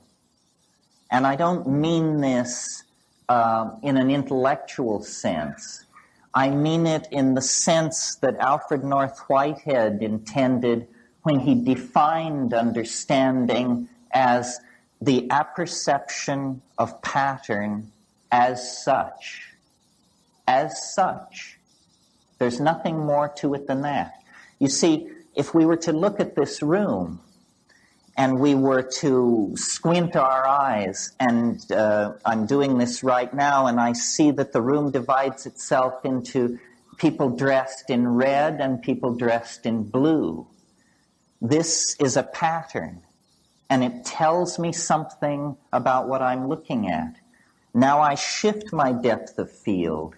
Now I'm looking at where men are sitting and where women are sitting. This is a different pattern, and it tells me more about what I am looking at. The number of these patterns theoretically present in any construction is infinite. That says to me then that the depth of understanding cannot be known. It cannot be known.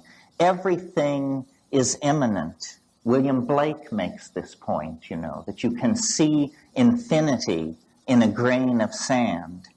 So understanding then is the precondition for creativity.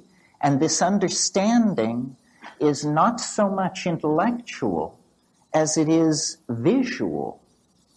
Visual.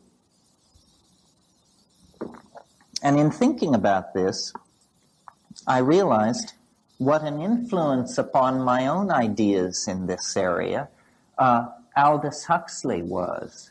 Not the Huxley that we might ordinarily associate with my concerns, the Huxley of The Doors of Perception and Heaven and Hell, but the Huxley of a very modest book that he wrote in the early 50s called The Art of Seeing. The Art of Seeing. And in that book, he makes the point that a good art education begins with a good drawing hand. That to be able to coordinate the hand and eye and to see into nature, to see into the patterns present as such, is the precondition for a kind of approach to the absolute. Now, out of this process of seeing, which I'm calling understanding, the creative process ushers in novelty. And many of you have heard me speak of novelty in another context, in the context of nature as a novelty-producing engine of some sort, and ourselves almost as the handiwork of nature. But this same handiwork of nature, which we represent, we also internalize and re-express through the novelty of the human world. Well, now, if we take seriously the shamanic model as a basis for authentic art, then certainly in the modern context, what we see missing from the repertoire of the artist are shamanic techniques. And it's for the discussion of these shamanic techniques, I believe, that I was brought here this evening. So I want you to cast your mind back to a great seminal moment, germinal moment in the history of human thought, which was about 25,000 years ago. The great glaciers that had covered most of the Eurasian landmass began to melt, and human populations that had been islanded from each other for about 15 millennia began to recontact each other and reconnect. And out of this comes what is called the Magdalenian Revolution from 18,000 to 22,000 years ago. And what it is nothing less than a tremendous explosion of creativity and aesthetic self-expression on the part of the human species. We find for the first time, bone and antler technology takes its place along with stone technology. Musical instruments appear over a wide area. And cave paintings, some paintings in areas and recesses so remote from the surface of the ground that it takes several hours to reach them, are painted and set up in dramatic tableaus specifically designed to bring together sound, light, and dance in hierophanies, extravaganzas of aesthetic output that invoke a kind of transcendent other, that human beings for the first time are trying to come to grips with and make some kind of cultural statement about. And this pulling into matter of the ideas of human beings, first, in the forms of beadwork and chipped stone and carved bone, within 20,000 years ushers into the kinds of high civilizations that we see around us and points us toward the kind of extraplanetary mega civilization that we can feel operating on our own present like a kind of great attractor. Now, this whole intellectual adventure in exteriorization of ideas is entirely an aesthetic adventure. Until very recently, utility is only a secondary consideration. The real notion is a kind of seizure by the tremendum, by the other, which then forces us to take up matter, clay, bone, flint, and put it through a mental process where we then excrete it as objects that have lodged within them ideas. This seems to be the special, unique, transcendental function of the human animal, is the production and condensation of ideas. And what made it possible for the human animal is language.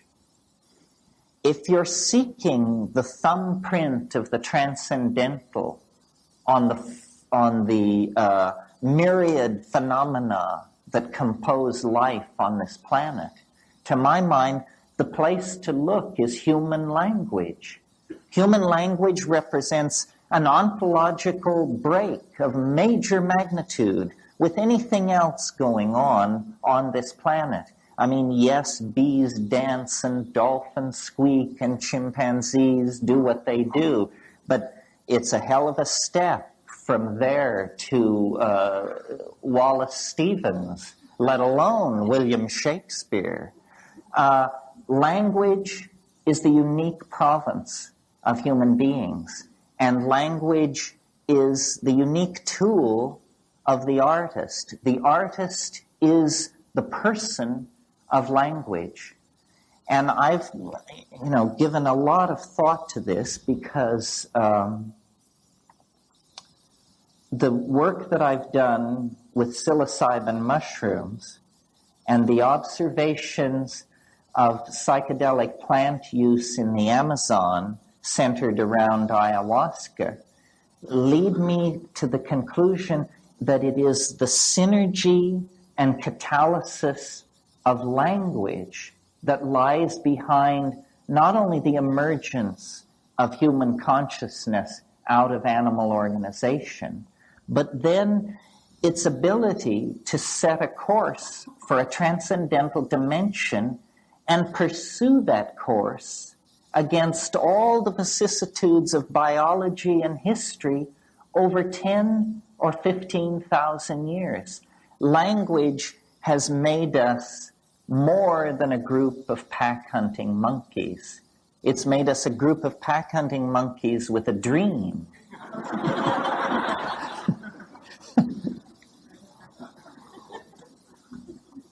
And the fallout from that dream has given us our glory and our shame, our weaponry, our technology, our art, our hopes, our fears. All of this arises out of our own ability to articulate and to communicate with each other. And I use this in the broadest sense. I mean, for me, the glory of the human animal is cognitive activity, song, dance, sculpture, poetry, all of these cognitive activities. When we participate in them, we cross out of the domain of animal organization and into the domain of a genuine relationship to the transcendent.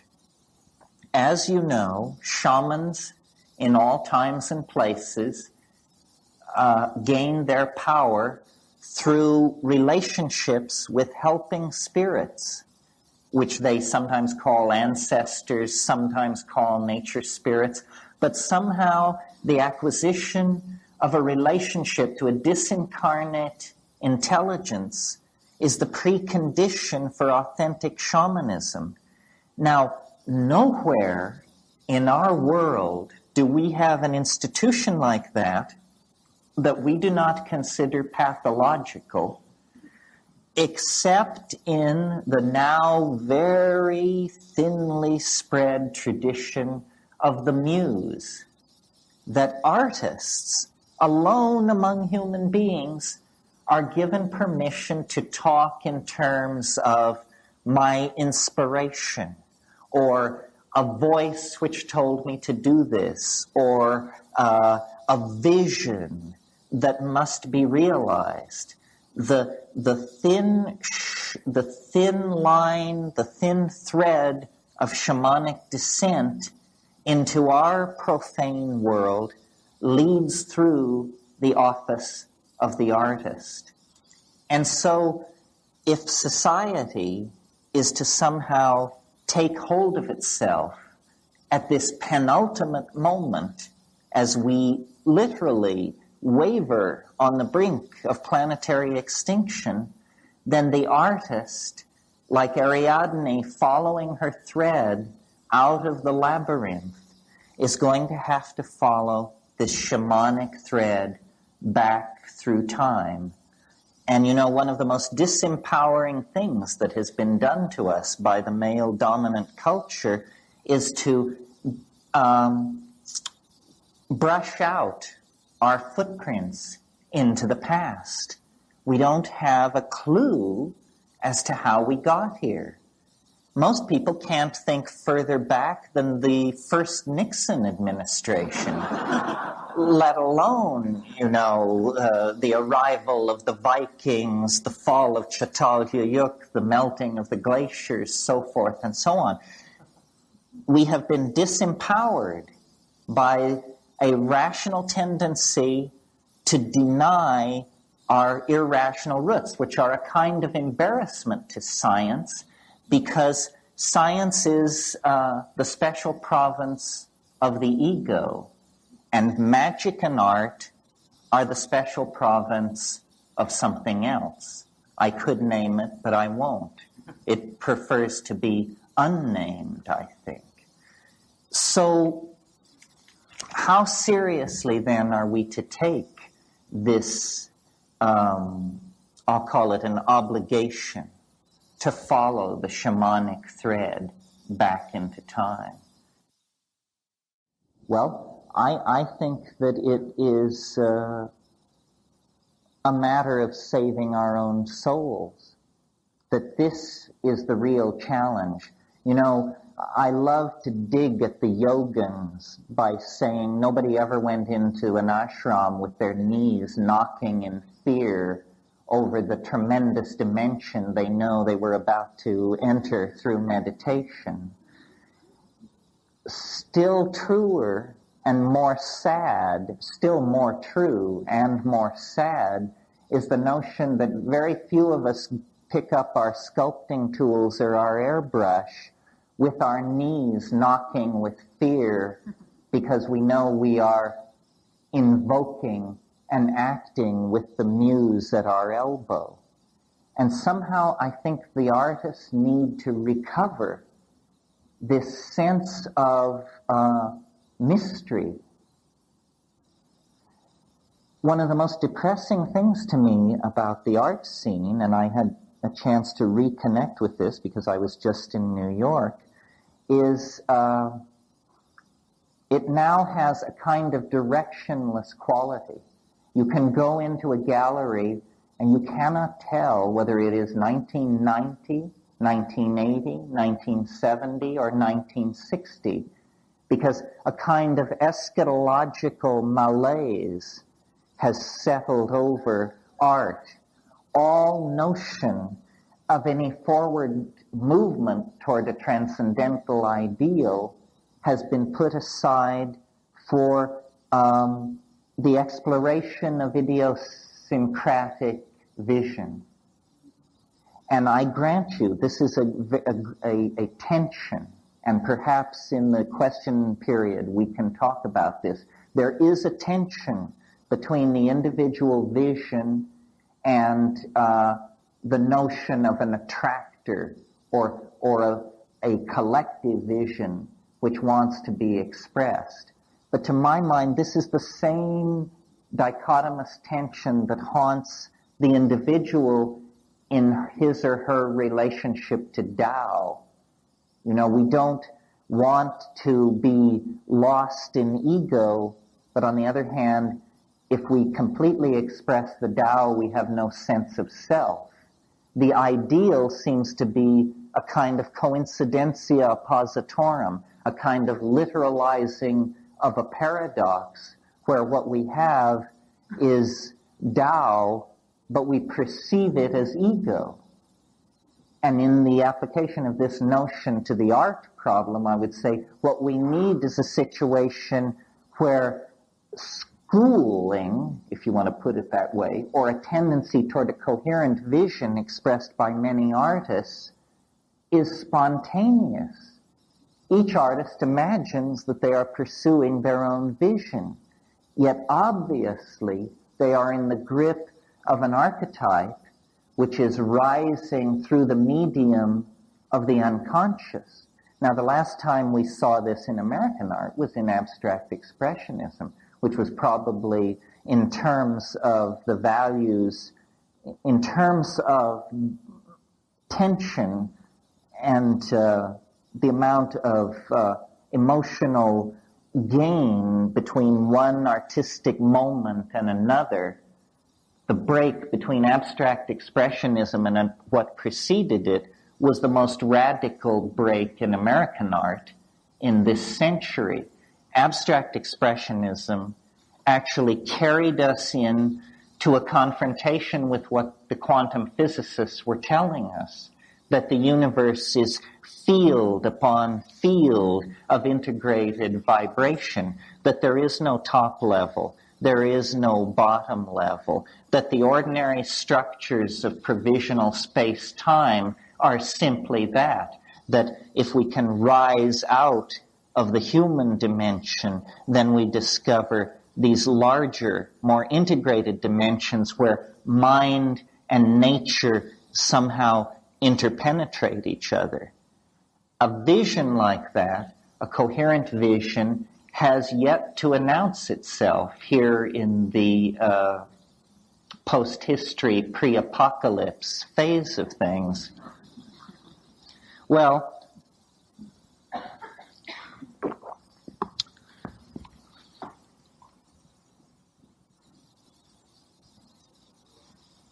I guess I have a kind of reactionary side when I think about the creative endeavor.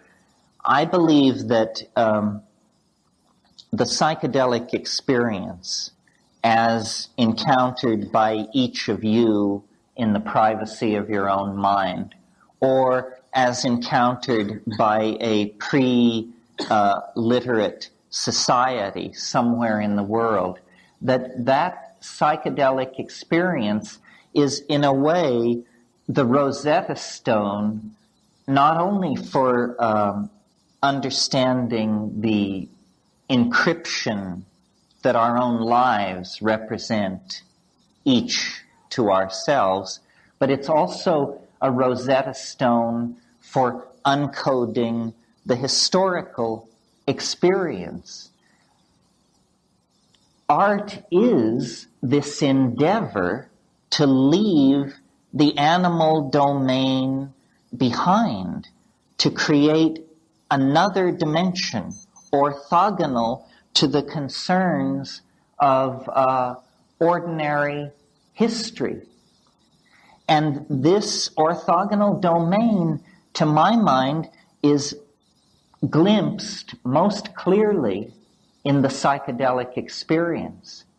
The psychedelic experience shows you more art in an hour and a half than the human species has produced in 15 or 20,000 years. Now, this is an incredible claim. This is why I make it. The energy barrier which separates us from this tremendous repository of transcendental imagery is very low. You know, it's a matter of a little personal commitment and the substances which make the transition possible. The perturbation of brain chemistry is easily done. What is not so easily done is the assimilation of the consequences of this act. Ordinarily, we assume that consciousness is channeled between tremendously deep walls, that there is no way to force a confrontation with the other or the transcendent or the unconscious. We tend to assume that, we're going to have to do double duty at the ashram for 3 decades before you're vouchsafed even a glimpse into these places. This is not true. Culture, and this is my message to artists and to anybody else who cares to notice, culture is a plot against the expansion of consciousness. And this plot prosecutes its goals through a limiting of language. Language is the battleground over which the fight will take place, because what we cannot say, we cannot communicate, and by say I mean dance, paint, sing, meme. What we cannot say, we cannot communicate. We can conceive of things that we cannot communicate. And I think every one of us here has done that. And that's a thrilling thing. That is the deep homework. The psychedelic inner astronaut sees things which no human being has ever seen before, and no human being will ever see again. But in fact, this has no meaning unless it is possible to carry it back into the collectivity. And what motivates me to talk to groups like this is the belief that we do not have centuries of gently unfolding time ahead of us in which to gently tease apart the threads of the human endeavor and create a bright new world. That's not our circumstance. This is a fire in a madhouse. And to get a hold on the situation, I think we are going to have to force the issue. Well, one way of forcing the issue, or a chemical definition of forcing the issue when you're talking about a chemical reaction, is catalysis. We want to catalyze consciousness. We want to move it faster toward its goals, whatever those goals are. Well, I believe that to the present moment, language, again in the broadest sense, speech, dance, musical composition, language has just been allowed to grow like topsy. It's been a kind of every man for himself situation. Now, what we really need, as we see ourselves moving from one species among tens of thousands of species on this planet, over the past 10,000 years, we have redefined ourselves. And now, like it or not, we are the custodians of the destiny of this planet. Our decisions affect every life form on the planet. And yet, we are still communicating with each other with the extremely precise medium of small mouth noises mediated by ignorance and hate. This doesn't seem like the way to do business as we approach the third millennium. So what I'm hopeful for, and what I actually see happening, I think that we're on the right track. The birth of a new kind of humanity is going to take place, but there are still a lot of decisions to be made. How violent shall this birth be? What toll shall it take upon our mother, the earth? What shape shall the baby be in when it finally is delivered? These are the decisions that artists can mediate and control.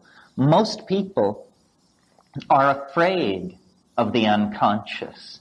This is why, you can have a psychedelic compound like DMT, which is very much like ordinary brain chemistry, appears completely physiologically harmless, only lasts 10 minutes, extremely powerful, and generally in this society you have no takers. This is because there has been a failure of moral courage. And the failure of moral courage is perhaps most evident in our own community, the community of the artists. In a way, it's the poets that have failed us because they have not provided a song or sung a vision that we could all move in concert to. So now we are in the absurd position of being able to do anything, and what we are doing is fouling our own nest and pushing ourselves toward planetary toxification and extinction. This is because the poets, the artists, have not articulated a moral vision. The moral vision must come from the unconscious. It doesn't have to do, I believe, with these post-meaning movements in art, deconstructionism, and this sort of thing. That art's task is to save the soul of mankind, and that anything less is a dithering while Rome burns. Because if the artists who are self-selected for being able to journey into the other, if the artist cannot find the way, then the way cannot be found. Ideology is extremely alien to art. Political ideology, I mean. And if you will but notice, it is political ideology that has been calling the shots for the last 700 or 800 years. We can transcend politics if we can put some other program in place. You cannot transcend politics into a void. And I believe that a world without ideology could be created if what were put in place of ideology were the notion of the realization of the good, the true, and the beautiful. You know, the three-tiered canon of the Platonic aesthetic. Reconnect the notion of the good, the true, and the beautiful. Then use psychedelics to empower the artists to go into this vast dimension that surrounds human history on all sides to an infinite depth, and return from that world with the transcendental images that can lift us to a new cultural level. The muse is there. The dull maps that rationalism has given us are nothing more than whistling past the graveyard by the bad little boys of science. You only have to avail yourselves of these shamanic tools to rediscover a nature which is not mute, as Sartre said in a kind of culmination of the modern viewpoint. Nature is not mute. It is man who is deaf. And the way to open our ears, open our eyes, and reconnect with the intent of a living world is through the psychedelics. Now, as you know, biology runs on genes, and genes are the units of meaning of heredity. But we could make a model of the informational environment that is represented by culture. And in fact, this is done. A word has been invented, meme, M-E-M-E, meme. A meme is not the smallest unit of heredity. A meme is the smallest unit of meaning of an idea. Ideas are made of memes. And I think the art community might function with more efficiency in the production of visionary aesthetic breakthroughs if we would think of ourselves as an environment modeled after the natural environment, where we as artists are attempting to create memes which enter an environment of other memes that are in competition with each other, and out of this competition of memes, ever more appropriate, adapted, and suitable ideas can gather and link themselves together into higher and higher organisms. Now, in order for this to happen, there is an obligation upon each one of us to carry our ideas clearly, because in the same way that a gene must be copied correctly to be replicated, or it will cause some pathological mutation, a meme must be correctly replicated, or it will cause a pathological mutation. For instance, I would say what the Nazis did to Friedrich Nietzsche's philosophy was a miscopied meme became a toxic mutation inside a culture. So I would suggest to the people in this room tonight that you take a good look around at who's here. Artistic people, psychedelic people look pretty much like everybody else out in society. But we have come here tonight self-selected for our interest in the empowering capacity of psychedelic plants and the empowering capacity of art. So we represent an affinity group, a population with a potential for mutagenic impact on the ideological structures of the rest of society. So look around. Someone here has what you need. And if you can only figure out who it is, you can make a novel connection to move them into a new level of creativity. Well, what is this new level of creativity? Some of you may be familiar with a theme that was very big in medieval religious art, which was the apocalypse of St. John or of somebody. There are a number of these apocalypses. And I think that many of us may come out of a kind of secular background or have not given this kind of a religious idea too much consideration. But my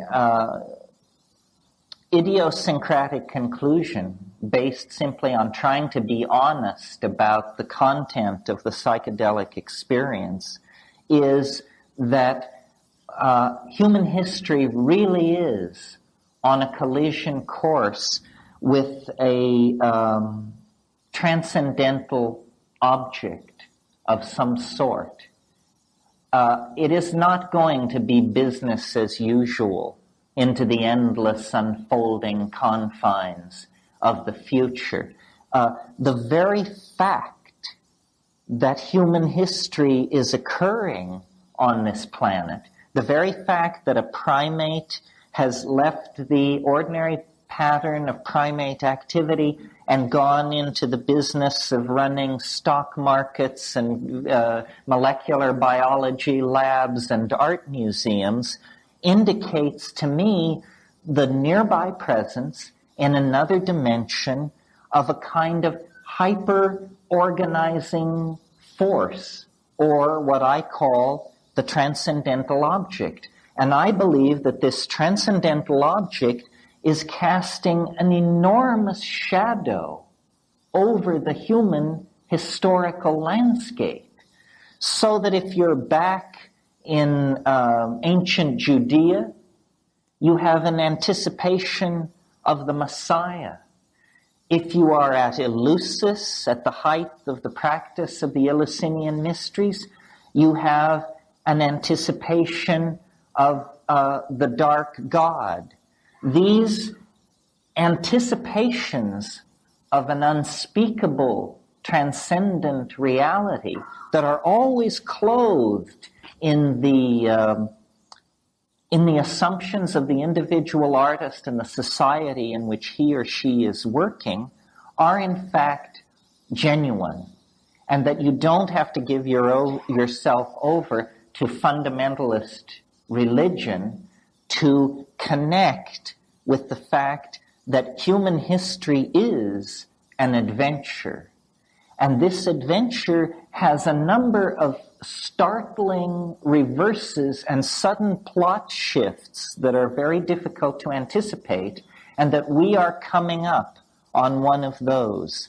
The civilization that was created out of the collapse of the medieval world has now shown its contradictions to be unbearable.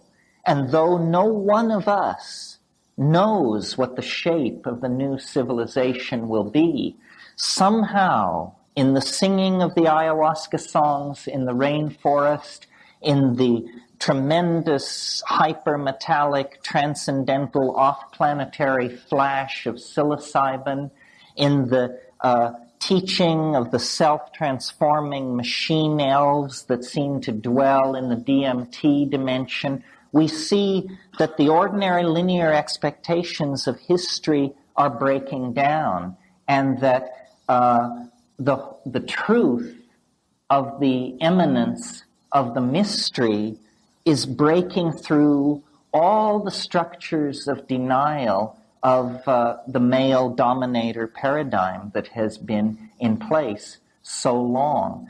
The way to make this birth process smooth, the way to bring it to a conclusion that will not betray the thousands and thousands of generations of people who suffered birth and disease and migration and starvation and lonely death so that we could sit here this evening, the redeeming of the human enterprise all lies then in helping this thing come to birth. And each artist is an antenna to the transcendental other.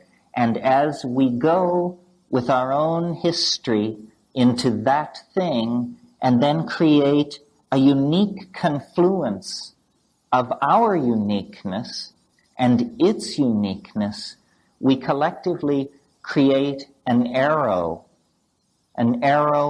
out of history, out of time, perhaps even out of matter, that will redeem then the idea that man is good. Redeem the idea that man is good. This is the promise of art, and its fulfillment is never more near than the present moment.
And now enjoy this guided meditation.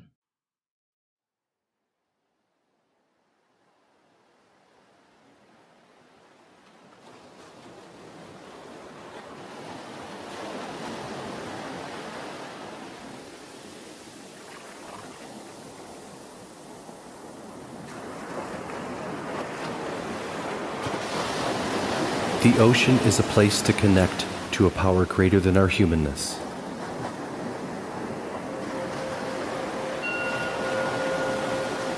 Let us sit for a moment and take time to connect to its messages.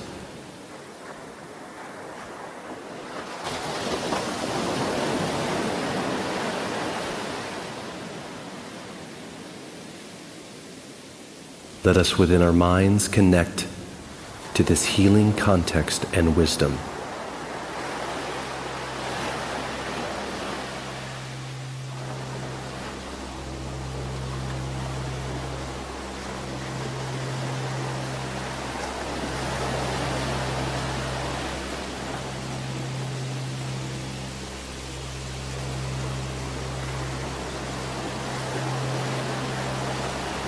Begin to notice your breath.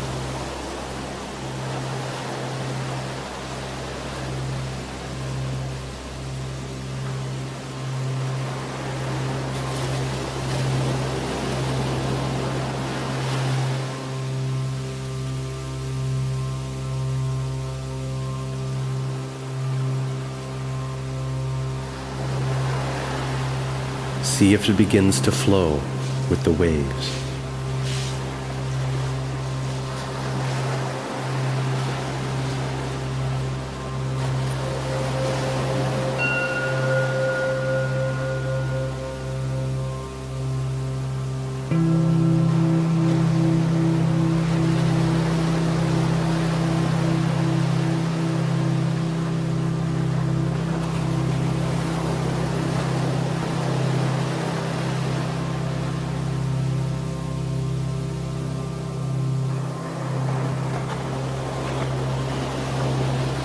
Let go of any other thoughts that may rise.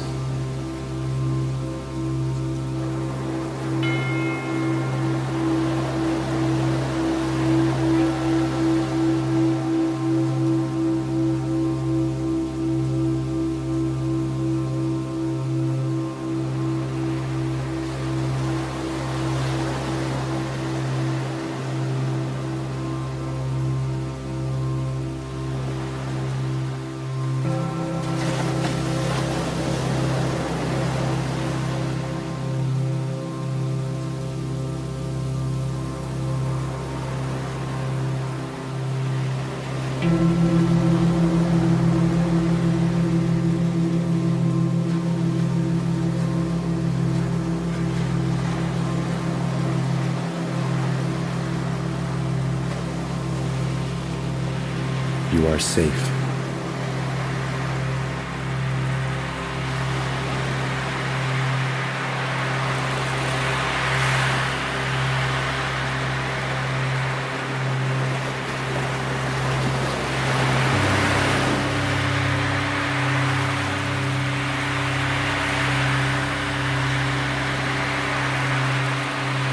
Direct your mind to be fully in this moment of now.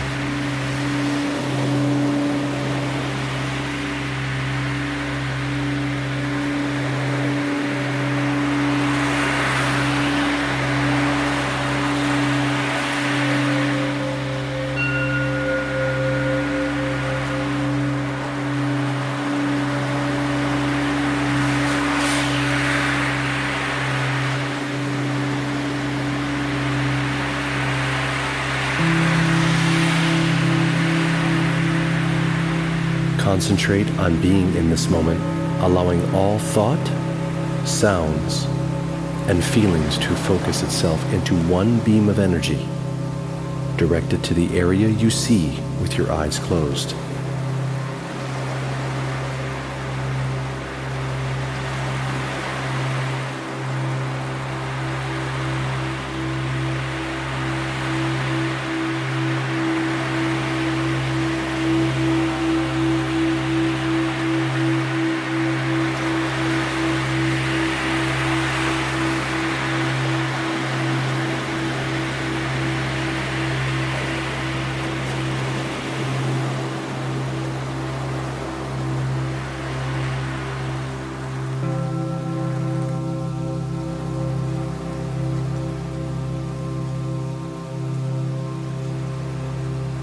Whatever comes up, give it away to this space.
This space you see is infinite, non-judgmental, free and pure.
Thoughts and feelings may rise, and if they do, release them willingly to the space.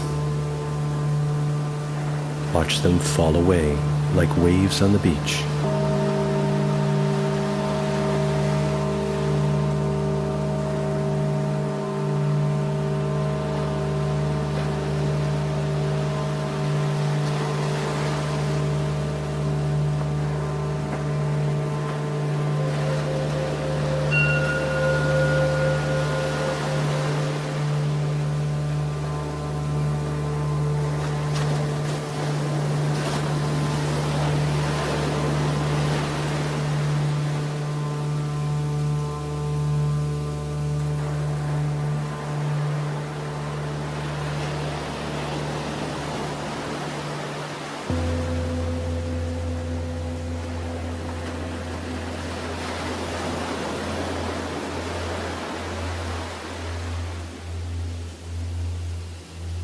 Waves come and go like thoughts.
They rise, they fall away.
Who is the witness?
Who is the noticer?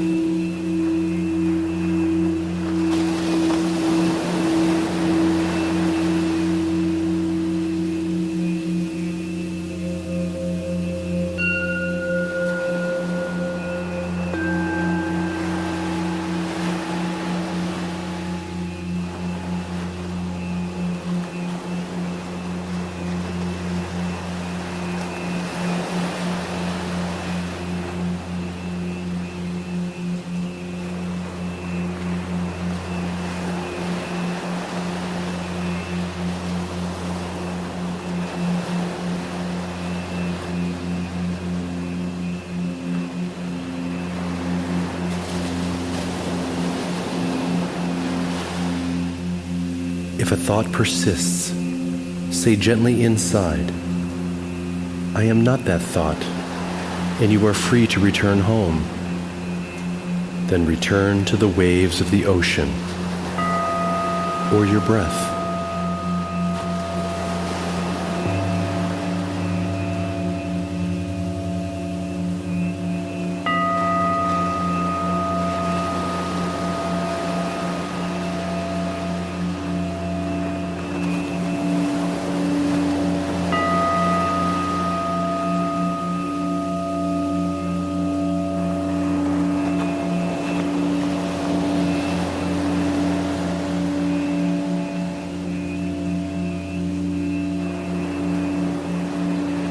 Relax here a moment. Let the sounds gently tune you to an ancient rhythm and spirit, so infinite and perfect. The thought alone may lead to healing and inspiration.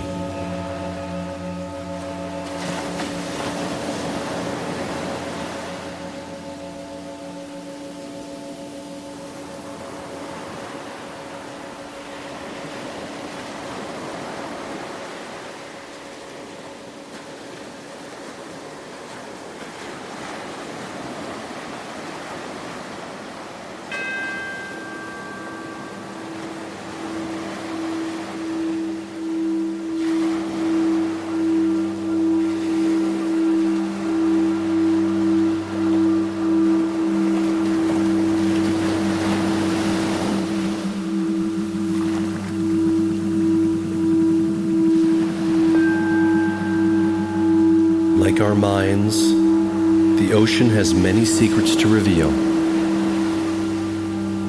To reveal them, we must explore.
To get deep, we must go within, past the chatter, past the ripples of the surface, past the waves. Once there, we ask to be shown what we can only dream of.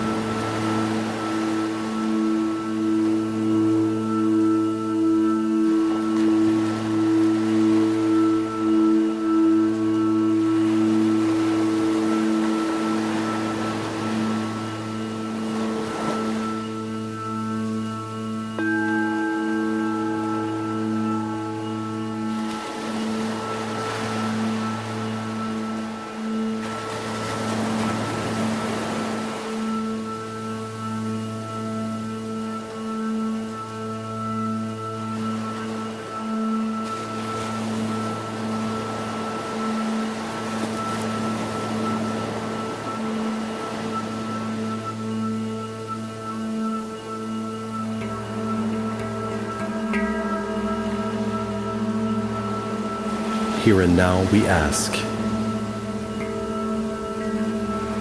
are you willing to reveal your wisdom, O great mind?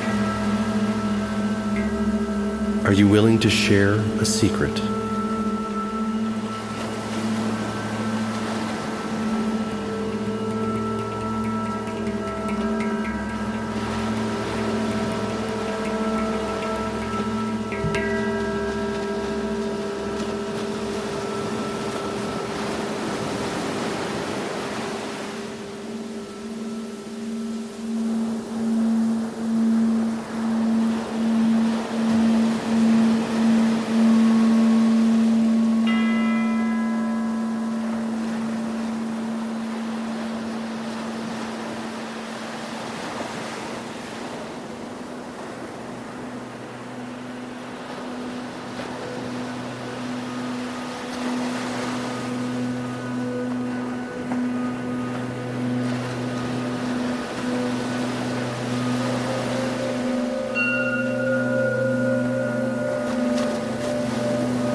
Now, I stay open to receive.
Hello, this is Abigail speaking. I'm so happy to be hosted in this Bring Me to Life radio show and to share with you the music I made to heal the heart chakra.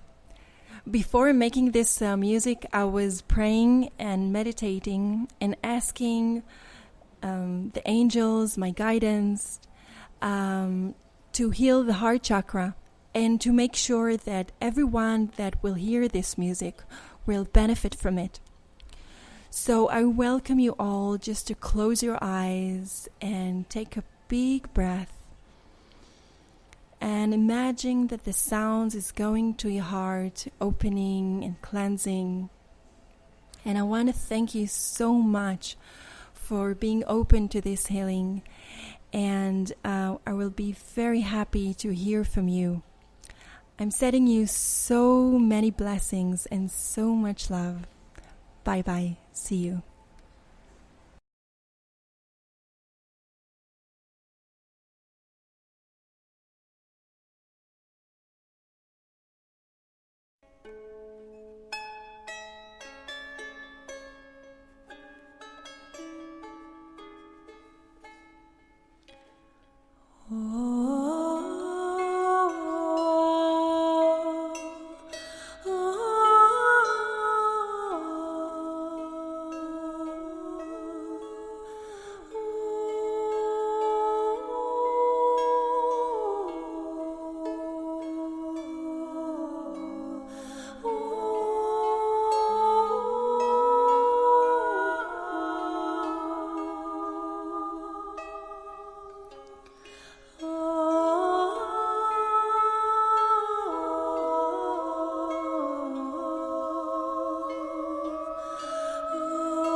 Thanks for tuning in to Bring Me to Life Radio, awakening humanity to spirituality and higher consciousness. Don't forget to like us on Facebook, follow us on Twitter, and subscribe to us on YouTube by searching Project Bring Me to Life. Thanks for tuning in, and until next time.